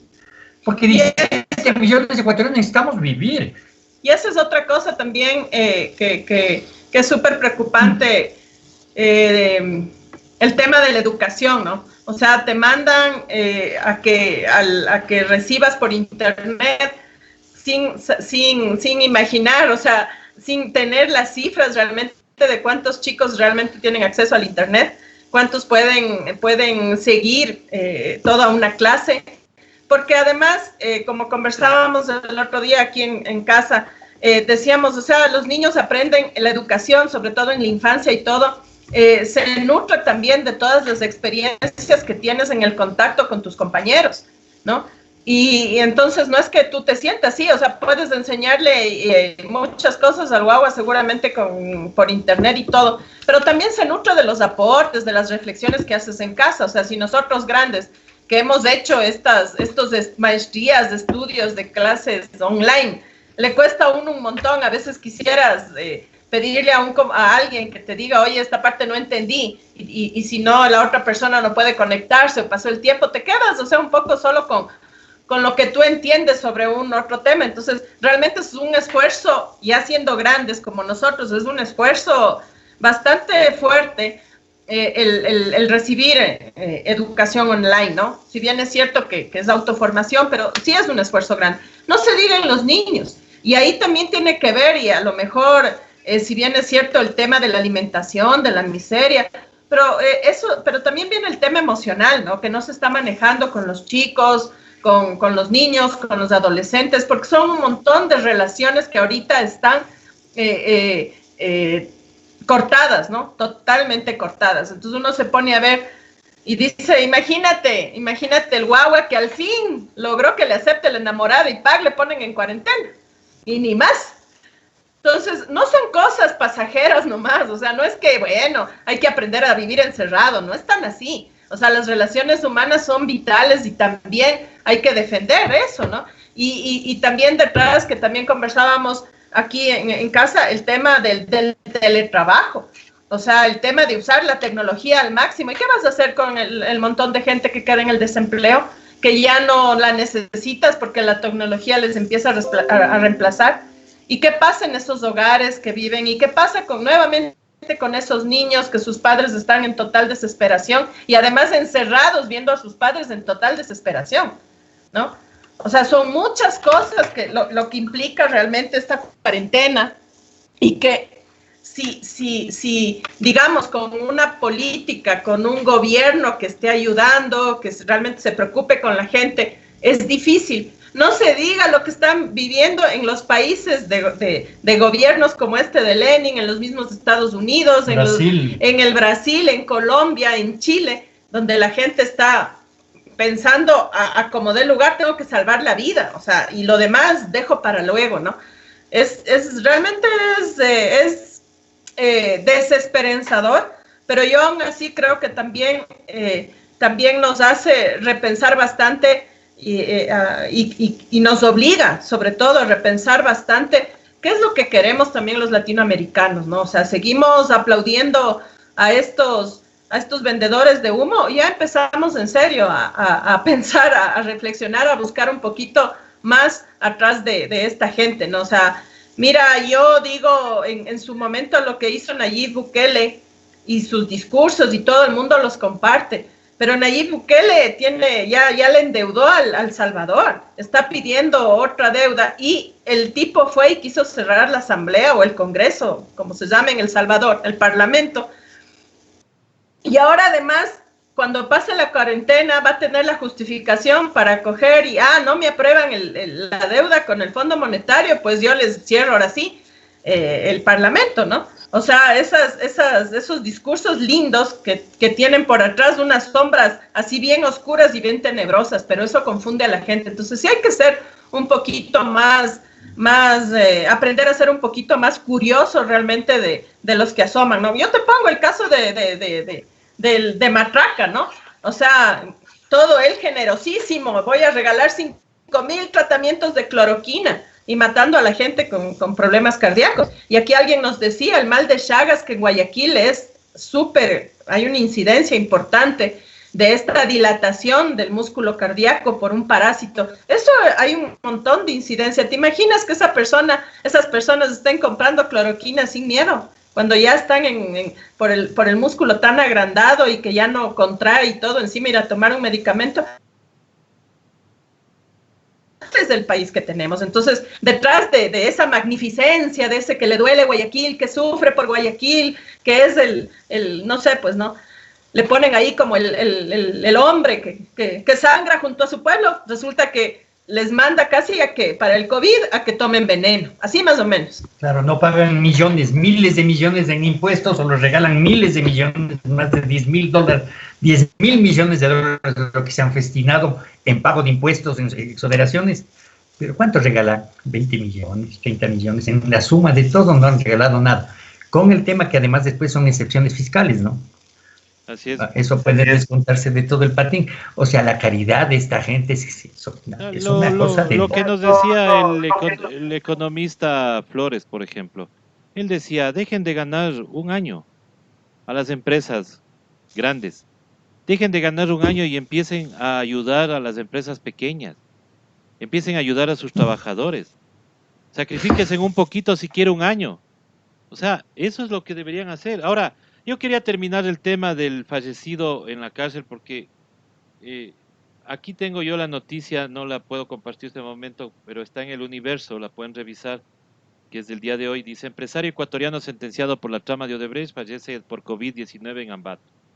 Edgar Arias, empresario ecuatoriano que estaba privado de su libertad en el Centro de Rehabilitación Social CRS de Ambato, por 2 delitos relacionados con la trama de corrupción de Odebrecht, falleció la noche de ayer a causa del coronavirus COVID-19. El deceso se confirmó en una casa de salud de Ambato, a la que fue trasladado desde hace 3 días.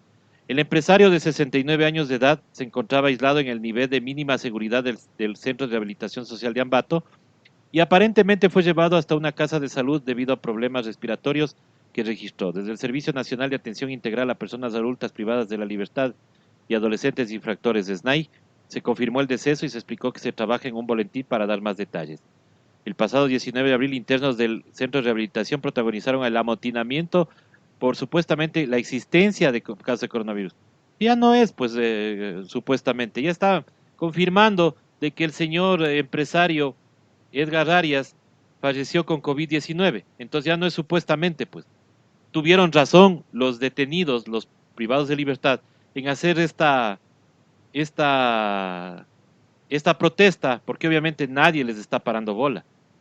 Entonces, Vamos a ver qué va a pasar en las cárceles con este tema, ¿no? esta persona, este empresario Arias, era identificado por la Fiscalía como dueño de las empresas Columbia Management en Panamá y Diceleg en Ecuador. Muy bien, yo quiero hacer aquí un comentario. Todo el caso de Brecht se ha basado en las declaraciones de un sinvergüenza. Sí, hay que decirlo con las palabras claves. Es un sinvergüenza. El señor José Concepción Santos, que debería estar preso él acá. Por obra y gracia del fiscal Vaca Mancheno, que no sabemos hasta ahora qué fue a regalar o qué fue a firmar como tratado para no acusarle a Odebrecht. ¿O qué le dieron? ¿O qué le dieron para no acusar a Odebrecht? El señor José Concepción Santos disfruta de su libertad en Brasil. Porque acá se inventaron el non bis in idem y ni sé qué cosas, que no había cómo juzgarle nuevamente. Mentira, si ese delito se hizo acá, en el Ecuador, aquí debía ser juzgado. Entonces, esa fue la única declaración que sirvió para meterle preso al ex vicepresidente Jorge Glass y a este empresario. Señor Vaca Mancheno, ojalá en su conciencia no esté la inocencia de este caballero que acaba de fallecer. Un empresario de 69 años que terminó sus días en la cárcel posiblemente siendo inocente. Porque no sabemos. Porque las pruebas no existen. Porque no hay. Porque la única prueba es la declaración de un sinvergüenza. Ahí están las consecuencias del odio político. Ahí están las consecuencias del amarre político. Usted pensó que le iban a salvar siempre, señor Vaca Mancheno, y usted vio que denunciando lo de los compadres lindos, se fueron los dos. Pero a usted le fue peor, porque usted se fue de la fiscalía y el señor Serrano se quedó como asambleísta. Y él sigue actuando como asambleísta. Y sigue ganando como asambleísta. Entonces, ojalá el señor Edgar Arias haya sido, como ustedes dicen, culpable de esta trama de Odebrecht. Odebrecht que no ha presentado hasta ahora dónde depositó la plata, a quién dio la plata, porque resulta que en las declaraciones de este Concepción Santos lo único que dijo fue que había entregado 14 millones en una maleta. Hasta ahora no sabemos en qué tipo de maleta entran 14 millones en efectivo y dónde se puedan esconder esos dineros. Sin embargo, ahí están las consecuencias. Y yo creo que, y ojalá, pienso mal, pero ojalá no sea así. No estén esperando que fallezca el ingeniero Jorge Glass con esta enfermedad para ustedes tomar la decisión, señores del gobierno, de ahí sí hacerle caso a la alta comisionada de los derechos humanos. Sería terrible. Sería monstruoso que ustedes hagan eso. Ustedes ahora deberían tomar acción, no solamente con el señor Jorge Glass, sino contra los 2.500 represados ahí que están sin sentencia y que son de delitos menores.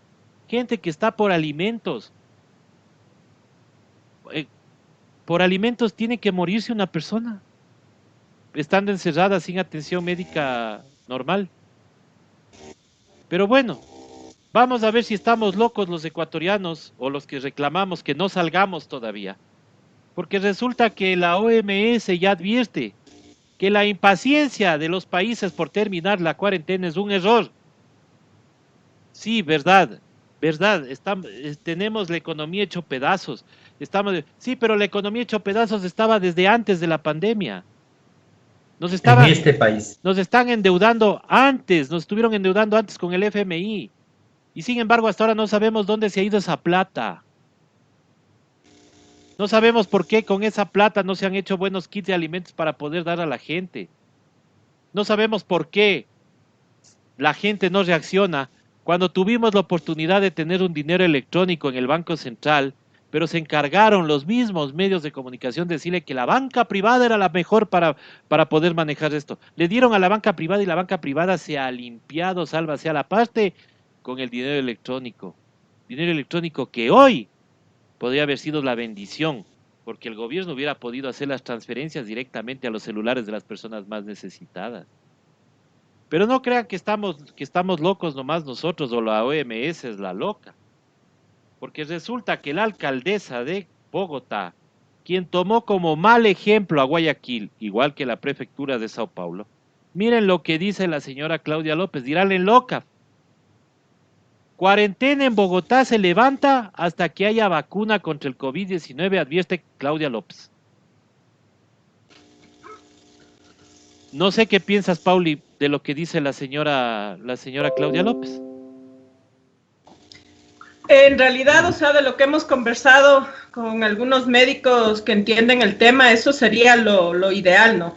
Y porque a menos que tengas la capacidad de hacer esta distancia social de manera organizada, que en nuestros países es bien complicado, como ya hemos en el mismo Bogotá, debe ser bien duro realmente mantener la cuarentena, ¿no? 10 millones de habitantes, 12 millones de habitantes. O sea, tienes un montón de barrios y en Colombia hay mucha pobreza, o sea, debe ser bastante difícil. No sé si tú ustedes ya han visto estas imágenes de cómo están regresando después de 3 meses a Wuhan, a donde se inició, digamos, la alarma de los primeros casos en China, cómo están regresando los niños con mascarillas, con una máscara plástica en la casa, la mascarilla en la cara, la mascarilla, y aparte cada pupitre está hecho como un cubículo, ¿no? Para reiniciar clases, porque además ya no puedes tener aulas masificadas. Con la distancia social, eso quiere decir que un niño tiene que tener junto a su otro compañero 1 metro de distancia. Entonces, ¿dónde vas a dar clases? En los patios. ¿Cómo vas a hacer eso? Entonces, hay muchas medidas para la distancia social que tienes que planificar. O sea, no es solo un tema de que cuando vayas a comprar sigas haciendo la cola o no uses el transporte público o uses mascarilla y guantes. No es solo eso, la distancia social es en todo. Entonces, las empresas tendrán que aumentar las oficinas para tener a sus trabajadores ahí. Ya no vas a poder tener 2 escritorios juntitos o darles trajes de uso permanente para trabajar. O sea, son un montón de cosas que cuestan, Cecitar, Guillo, cuestan, ¿no? Cuestan mucho dinero. ¿Van a invertir las empresas en eso? Además, póngase, César, que hay mucha gente que dice cosas. Por ejemplo, nosotros no estamos en contra de la tecnología, al contrario. Pero ¿cómo puede tener los guaguas en las condiciones de que viven una marginalidad total? Si no tienen trabajo, si sus padres no tienen empleo, si tienen que vivir en informalidad, no tienen posibilidad de tener libros, no tienen posibilidad de tener acceso a la cultura y al conocimiento. Claro, además en este país donde no hay Ministerio de Cultura, donde no hay nada, no hay ni casas de la cultura, ni Ministerio de Cultura.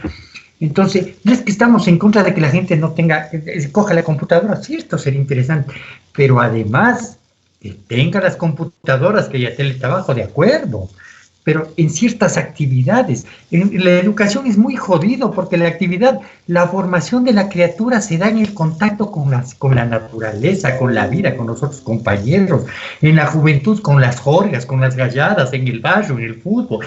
O sea, hay todo un espacio enorme de formación de las criaturas de la humanidad, que no es solamente el aula, la familia, son un millón de cosas las que se da.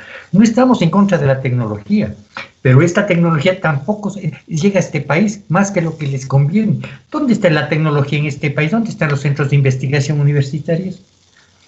¿Dónde está la tecnología en el agroecuatoriano? No destruyeron hace rato el INEAP. ¿Dónde está la investigación en este país? Este mismo gobierno no ha destruido toda la educación. Está planteando ahora la educación, ¿cómo se llama? La unidocente, un profesor para 12 aulas, para 12, 6, 8 grados. El sabio, este tipo, Luna, el sabio de la educación, no destruyó la educación, no ayudó a destruir. No estamos en contra de la tecnología. Lo que pasa es que ahora ya no hay, lo que antes decía, ejército de reserva.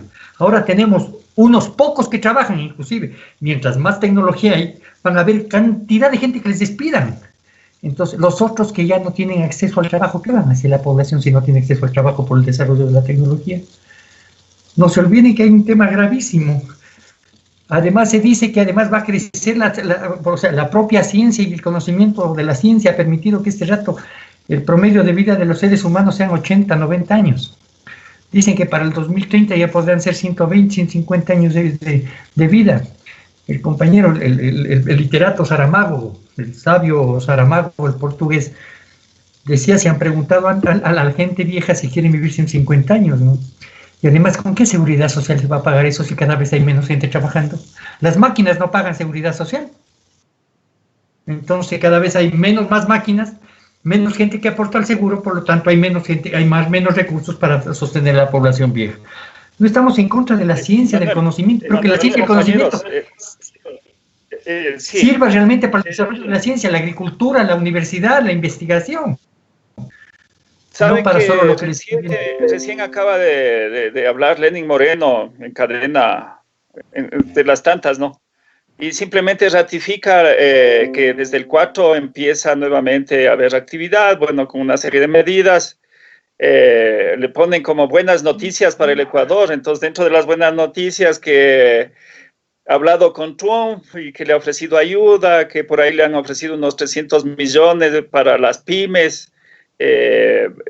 Dice que es para financiar a las pequeñas empresas para que no despidan a la gente, que la próxima semana se van a reunir con el Fondo Monetario, con la misión para ver si ya les dan el crédito de emergencia de 500 millones, pero que ojalá sea más.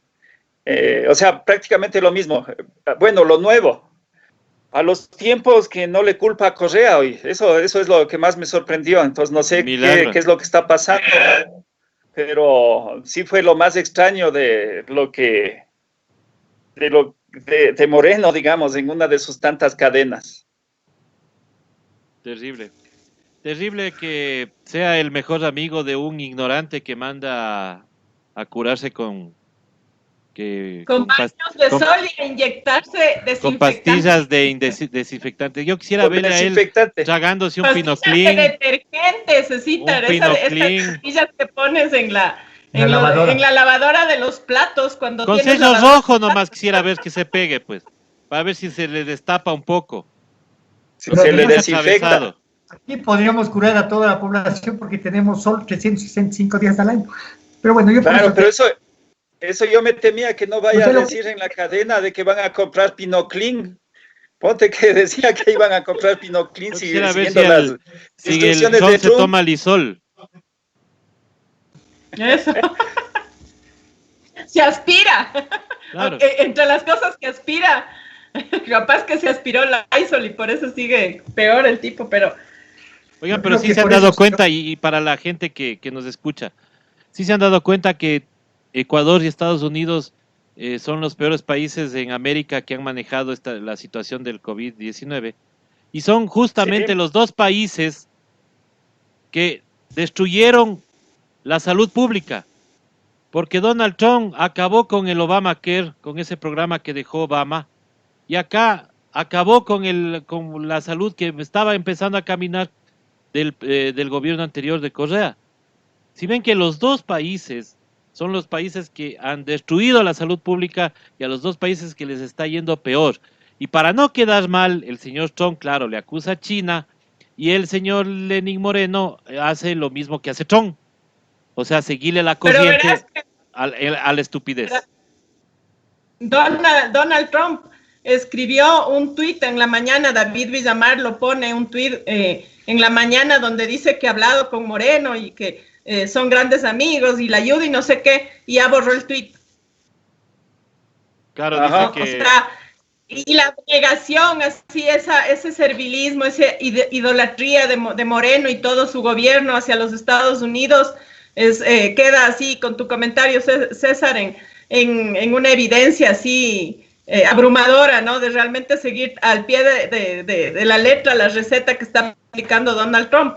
Me parece que en los Estados Unidos ya llegan a 50,000 muertos, no sé si estoy mal. Ya sobrepasaron. Me parece que ahora estaba puesto eso, la cantidad de muertos. Está sobrepasado ya los 52,000. Claro, es lo que decía nuestra burguesía, el gobierno anterior, ¿no? ¿Por qué Correa no hace relaciones con el mejor amigo del Ecuador, no los gringos, no? Y quiere abrirse al mundo. O sea, porque los gringos son los peores enemigos de América Latina, los que han saqueado esta América Latina, los mayores genocidas de América Latina históricamente. Desde México, Panamá, Colombia, o Dominicana, todo el Ecuador, lo que fue, aquí también tuvieron conflictos, o sea, y fueron desalojados cantidad de compañeros en Urabá, en Colombia. O sea, hay masacres, las masacres de Puerto Montt en Chile. Estos gringos han hecho lo que se la gana. El bombardeo a la Casa Rosada en época de Perón, el ejército argentino con los gringos. El bombardeo y todo las cosas chilenas para masacrar al compañero Allende y destruir el gobierno de la Unidad Popular. O sea, tenemos historias de estas mafias, o sea, porque estos nos hacen daño. Bolívar ya decía desde hace 500 años. 200 pero años. Que no han salido todavía ese Twitter del mulillero, ¿no? Porque él ha de estar ya con orgasmos múltiples, pues. Ay, el Trump ya le llamó a mi presidente, a decir, valió la pena todo el sacrificio. Eso nomás es lo que falta.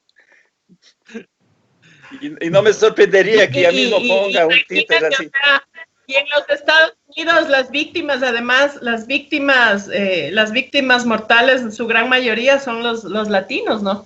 O sea, son los migrantes, porque ellos son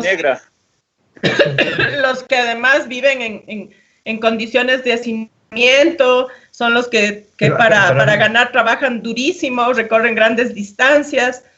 Es súper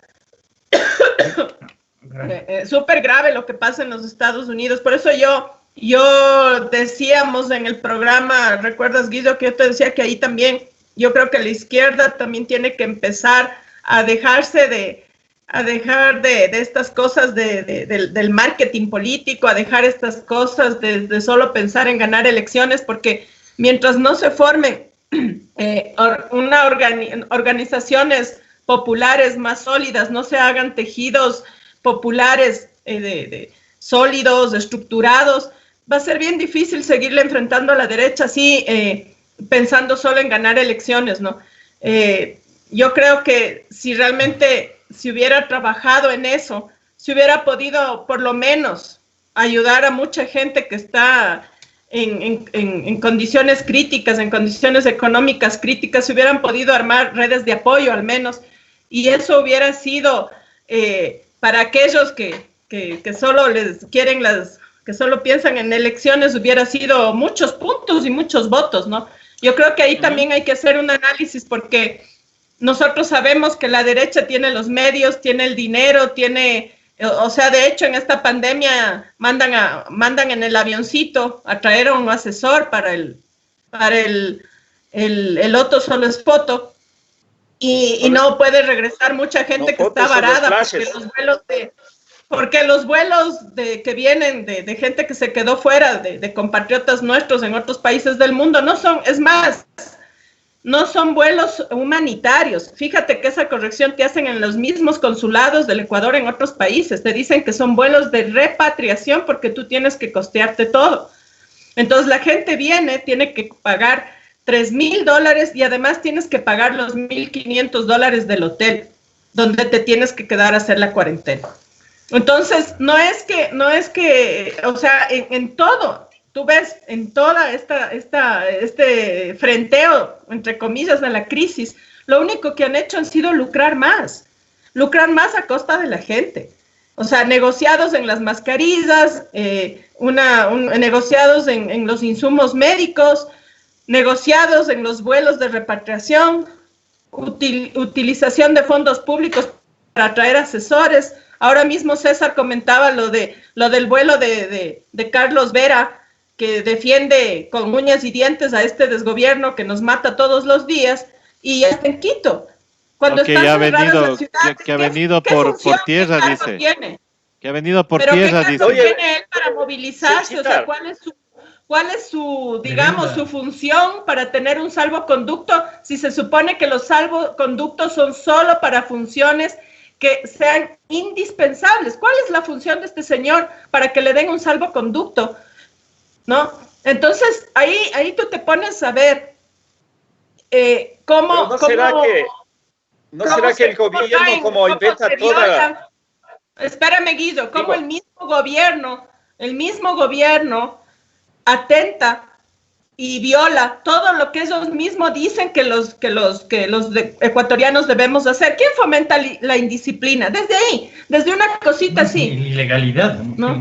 O sea, ¿quién fomenta? Digo la indisciplina porque ellos estaban diciendo que la indisciplina de la gente, ¿no? Entonces, por eso me voy a la indisciplina. Eso es ilegal, es un hecho, pero me voy por ahí. O sea, si un tipo como este, que es un periodista y que puede seguir haciendo video, Skype, Zoom, todo lo que quieras para comunicar lo que él dice que es comunicación, ¿por qué tiene que venirse a Quito con un salvoconducto? ¿Cuál es la función, repito, cuál es la función indispensable de Carlos Vera para que él tenga un salvoconducto que le permita venir de Guayaquil a Quito? Pero eso te decía, Paulina, como estamos con este gobierno en la era de la telemedicina, ¿qué más es? Teleeducación, todo. ¿No será que ya se inventaron la teletransportación también? Y así pudo llegar Carlos Vera a Quito y este señor López, el asesor de Sonel Honsner, también llegó desde El Salvador, porque no nos explicamos, por lo menos de este asesor, cómo vino, ¿no? ¿Cómo vino? Porque hay este señor de la posta pone una foto de un ticket aéreo más falso que billete de $3, pues. Porque supuestamente él viene en vuelo comercial desde San Salvador a Quito y esa ruta, yo me di el trabajo de averiguar con la gente que trabaja en aéreo, digamos en el tema aéreo comercial, y esa ruta no existe. Además, si es que venía en esa empresa que supuestamente le trasladó, tenían que hacer escala en Bogotá y tampoco hizo Ahora, Guisito, escala en Bogotá. Sí existe el vuelo. Guisito, sí existe el vuelo. El vuelo existe. El problema es que en esos días posiblemente ese vuelo no llegó. Ya, pero sí existe el vuelo, sí existe la ruta, obviamente hace escala en Bogotá. Y lo que no está claro es el tema de lo que él presenta, porque él presenta un boarding pass que nunca en la vida se puede imprimir de otra persona, porque esa información no te da la aerolínea. La aerolínea no es que tiene en la página web, no es que tiene los vuelos anteriores. Pero lo que dice el César es realmente confirmado. Yo viajé a Cuba. Además, Avianca controla todas las rutas, México, sí. Todo el Centroamérica, el Caribe, América Latina, Avianca. Y Avianca tiene un vuelo Quito, El Salvador, Quito. No necesitas ni siquiera hacer escala entonces, ahí sí, disculpas por estar mal informado. Pero lo que pasa es que sí. Pero bueno, o sea, el tema es este, o sea, el manejo doloso de la información, de los datos, todo es ilegal, todo. Entonces, frente a este tipo de cosas... Pero el señor no debe venir gratis también, pues. ¿Y quién paga la estadía, viáticos, más honorarios del señor asesor, este español López? ¿Quién paga? ¿Para qué viene? Entonces, ahí también que diga algo la prensa, pues, así como son agenciosos para otras cosas, ahí también, pues, o sea, que digan quién le pagó, a cuenta de que viene, por qué viene. Eso no está claro, porque el caballero ha de saber ganar bien. Pues. Claro, aquí tienes estos mercenarios que hacen este tipo de actividades para apoyar que campañas. Uno de estos grandes mercenarios es el señor Jaime Durán Barba. Él decía que en el Ecuador ya no se puede hacer mucho campaña porque hay muy poca gente que le puede pagar el Nebot. $1 millón cobra como mínimo para hacer una campaña publicitaria de estas de marquetería. Y claro, vino aquí pagado por Rodas, que le pagaron, todo el grupito oligárquico de Quito le pagaron para que este tipo haga la campaña contra Augusto Barrera, acordarás de la gente. Y el mismo tipo decía que realmente él apoyó a un idiota para que gane la alcaldía de Quito. Y ganó la alcaldía de Quito, eso decía el mismo Jaime Durán Barba. Mercenarios que trabajan para quien le paga, con este tipo de sueldos enormes, ¿no? Claro, un tipo que viene a ganar estas cosas, porque además este otro no sé cuánto tiene financiamiento de sus suegros, no sé qué, que manejan negocios enormes en este país. Entonces, claro, es la gente que puede pagar los mercenarios. Por eso, inclusive, es lo grave que decían, inclusive, es la muerte cruzada. Porque, ¿qué pasa mañana si se hace la muerte cruzada y el tipo convoca las elecciones después de 6 meses, hace lo que le da la gana en 6 meses, y encima, además, prohíben el gasto electoral? ¿Sí? Que permite que el Tribunal Electoral financie a organizaciones pequeñas que no tienen un recurso para poder presentarse. ¿Qué es que el Lazo, el Nebot son los únicos que pueden ser candidatos en la presidencia? Porque son los únicos que tienen los recursos enormes para poder hacer campaña. Que cuestionan el tema del Rafael Correa de las elecciones anteriores, porque hay empresas que han aportado a la vaina. Porque si no fuera así, Correa obviamente no hubiera podido ganar, además con el fondo partidario que existía, porque los intereses, a la burguesía, ¿para qué le interesa este país? ¿Para qué le interesa a la oligarquía el tema del país? Para llevarse el país al peso. Machala hasta la década del 70 el terreno era municipal. Cuando entró el Banco del Pacífico, privatizaron Machala, se llevaron lo que les dio la gana, hicieron los grandes atracos en Machala, el tema de los bananeros. Machala, la provincia de Los Ríos, es una empresa, todos los ríos es una empresa productora de banano, con pueblos dentro de las haciendas. Eso es la provincia de Los Ríos, del Oro. O sea, por eso es que tiene una cantidad de enfermedades, por la cantidad inclusive de químicos que usan para controlar el tema del banano, las enfermedades del banano. Machala, la provincia del Oro, es una gran hacienda bananera, claro que tenía todo con el tema del Banco del Pacífico, ¿no? Guayaquil también la tierra era municipal. No se olviden el tema del Don Buca, cuando empezaba a hacer el relleno en Guayaquil, se tomaban tierra y empezaban a hacer el relleno. La gente pagaba al municipio de Guayaquil por el terreno. Hoy está privatizado todas las tierras, como en Quito, en todo lado, o sea, pero fundamentalmente en la costa los terrenos eran municipales. O sea, estas mafias, lo único que les interesa el Estado para eso, para el saqueo. ¿Cuánto gana un trabajador agrícola? Inclusive se han aprovechado, que es lo que cuando entró la dolarización, aquí habían empresarios que para no pagar los derechos de los trabajadores sacaban las empresas y se iban al Perú. Aquí hay empresarios que traían trabajadores peruanos y les pagaban $100 mensuales en Azuay, Cañar, ¿sí? Entonces aquí siempre se ha dado este tipo de cosas. Hoy mismo hay una cantidad de compas venezolanos que les contratan a precio de huevo, no les pagan el salario básico y encima son estigmatizados. A este gobierno, claro, ahora tampoco ya les interesa el tema de los venezolanos, ¿no? Están yéndose, pues, felizmente, ya están yendo a Venezuela, porque en Venezuela realmente hay mejores condiciones. Y nunca hemos sido ni siquiera agradecidos con pueblos como el venezolano.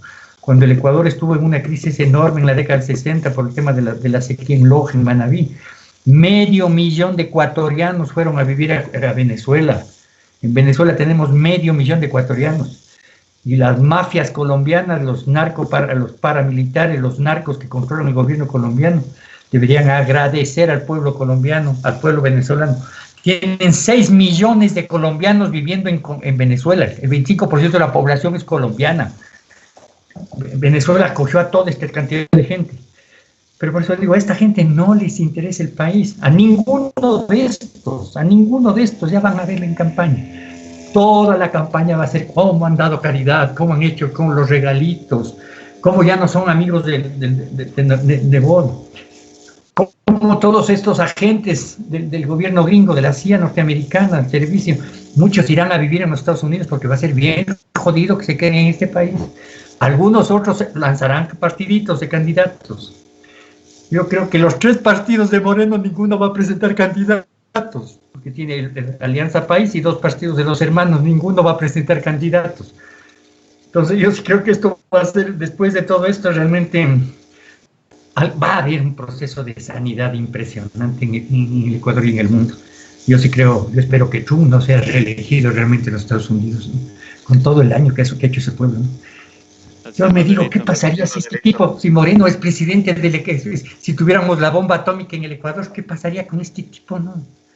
¿Qué daño haría a la humanidad realmente? Porque es un tipo sin pie ni cabeza, o sea, es un pobre hombre, ¿no? Dígase, Cita. Sí, Manuelito, decía para que la Pauli nos ayude con lo que nos iba a comentar y para ya ir finalizando, ya que estamos cerca de las 2 horas.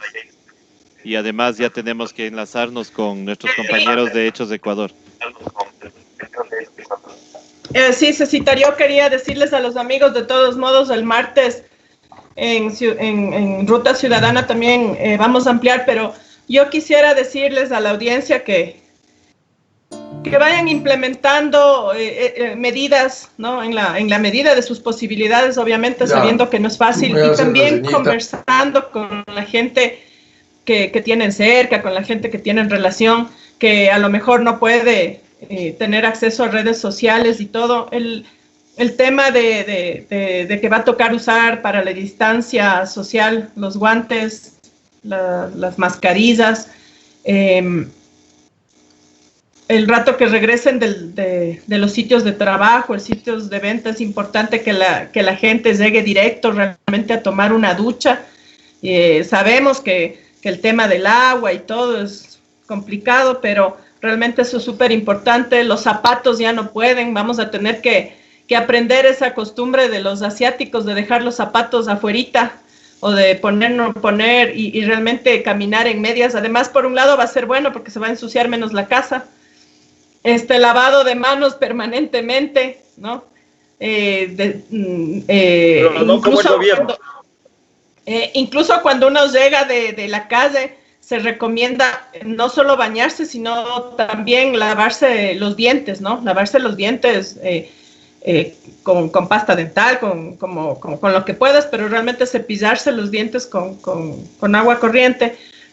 En la medida de lo posible, igual tomar muchos cítricos, esta agua que Anita Rea siempre nos recomienda, ¿no? La agüita de panela con limón, con jengibre, realmente es un agua muy buena que nos sirve para las gripes, que también es importante mantenernos sanos. Ya insisto, en la medida de lo posible, tratar de por lo menos tener esas cosas en mente, pero sobre todo el tema de la higiene, ¿no?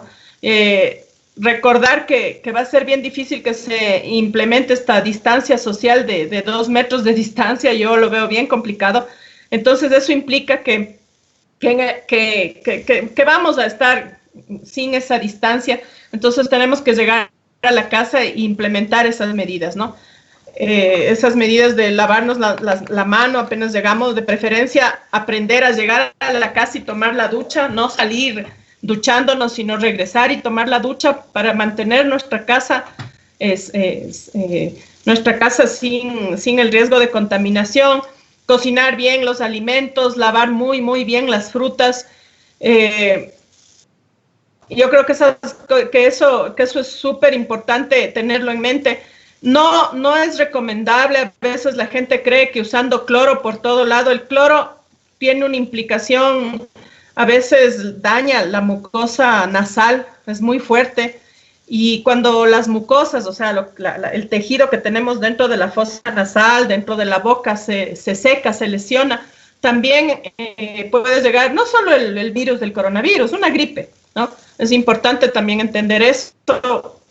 Entonces se recomienda Uno puede hacer, por ejemplo, la limpieza con vinagre, que incluso es más barato que los desinfectantes, sí sirve el vinagre, o el simple deja, ¿no? El deja, el jabón, tener una tinita ahí con jabón para quizás lavar la planta de los zapatos.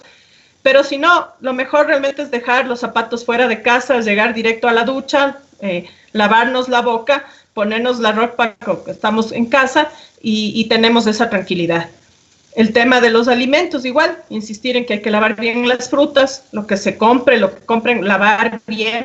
Realmente tenemos que tomar esa medida nos salva de un montón de cosas. Y también tener calma, ¿no? Porque también eso de estar angustiado, de pensar todo el día, me voy a contaminar, también es un tema que influye mucho en el sistema inmunológico, aunque no lo crean, tiene mucho que ver los estados de estrés crónico, que en este caso la gente está sufriendo porque dice si me enfermo y a dónde voy y me voy a morir, y etcétera. Eso también repercute en el sistema inmunológico y también nos hace propensos a enfermarnos. No olvidarnos de que vamos a dar abrazos, besitos, la mano y todo, el saludo con el codo, como ya se está haciendo en muchas partes, incluso los presidentes cuando reciben las cooperaciones ya saludan solo topándose el codo. Eso hasta que asome la vacuna, que como siempre eso va a ser lo que nos proteja mejor. Y tener confianza, ¿no? Confianza, hay mucha gente que está trabajando noches con días, que duermen en los laboratorios atrás de esta vacuna para lograr salvar vidas y entender que estamos en nuestras propias manos, en las manos por ahí dicen, solo el pueblo salva al pueblo y es real, ¿no? Ya iremos conversando sobre lo que se puede hacer luego para un poco ayudar a mitigar a los que tengan hambre, cómo podemos colaborar, o sea, pensar en cosas que desde esa solidaridad comunitaria se pueden hacer, pero por lo pronto ir implementando estas cosas en casa que son súper importantes para, si es que ya la decisión es que el 4 de mayo salgamos, pues tener en cuenta, ¿no? De todos modos lo vamos a insistir, pero yo creo que sí es importante ir viendo dónde vamos a poner de ahora en adelante los zapatos, por lo menos ir haciendo costumbre de esto, ¿no? Eso solamente para el transporte público estamos viendo que se están proponiendo ya ciclovías dentro de la ciudad para ciclovías emergentes justamente para que poder aliviar el transporte público. Eso nada más y Manuelito, adelante. Yo quería simplemente plantear a los compañeros, yo creo que alguien planteaba, tenemos que volver a recuperar cosas, espacios para la discusión, para contarse cuentos, para cosas, ¿no? O sea, hacer de esta pandemia por lo menos un instrumento para otras cosas, no la tele, no sé cuánto, yo creo que, por ejemplo, se puede volver a nuestros famosos literatos de la generación de los 30, ¿no? José de la Cuadra, Pedro Jorge Vera, Gil Gilbert, el Demetrio Aguilera, Jorge Casa, y los actuales, el Iván Egues, de los buenos, el Iván Egues, el Eliezer Cárdenas, la Lucrecia Maldonado, el compañero Galeano, Benedetti, el famoso poeta ecuatoriano, Leonel Granda, los buenos, que la gente lea eso, la generación de los 30, el del 15 de noviembre de la novela esta, Joaquín Gallegos Lara, de los buenos, de los que generaron, de los que hicieron, de los recogieron la historia de este país y le hicieron cuento, le transformaron, los costumbristas, los que nos enseñaron a conocer al Ecuador, ¿no? O sea, yo creo que vale la pena leerle a esta gente, ¿no? A estos que son los buenos que hemos tenido en este país. Y algunos como el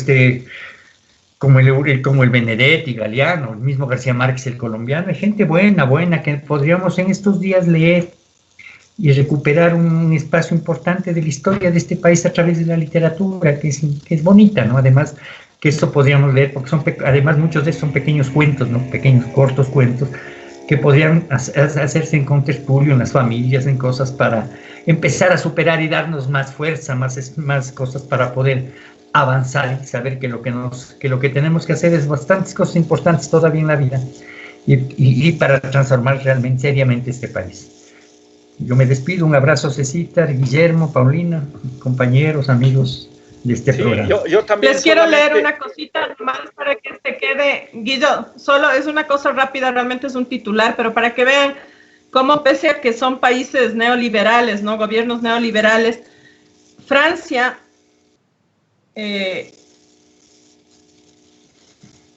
entre varios países, el cuarto país de la Unión Europea, ¿no? No van a rescatar en medio de esta crisis a los países, a las empresas que estén registradas en paraísos fiscales. Entonces es Dinamarca, Polonia, Austria y Francia. No van a dar ayudas públicas a aquellas empresas que tengan su registro en paraísos fiscales. Entonces eso realmente te deja ver, ¿no? Te deja ver quién es este desgobierno que no tiene idea de nada. No es que estoy diciendo que Macron es lo máximo, ni los presidentes de los otros países, pero creo que por lo menos se han dado cuenta que el trabajo, la salud y la educación en estos momentos son súper importantes para preservar la vida también, ¿no? Mientras que tenemos a que en su bajada de pantalón, en su abnegación, en su idolatría a Donald Trump, estamos viendo lo que hace en el Ecuador, ¿no? Cómo está realmente quebrando este país. Eso nada más para que les quede a nuestra audiencia en la mente, búsquenlo, está en público, en www.publico.es. La decisión que se suma a 4 países de la Unión Europea de no rescatar a estas empresas de paraísos fiscales. Mi abrazo, deseándoles salud. Eso es lo que yo le quiero desear, salud y resistencia a la gente y un buen fin de semana.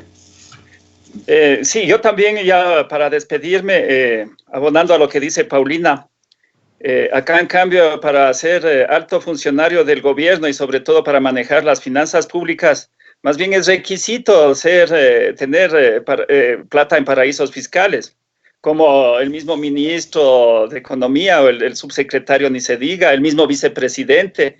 Entonces ahí está la diferencia. Y bueno, lo que nos deja esta pandemia es la lección de que tenemos que cumplir con el alejamiento social que le están llamando. Pero creo que es hora también de aprender de la pandemia que tenemos que hacer un alejamiento político, alejarles a ciertos políticos para siempre del escenario.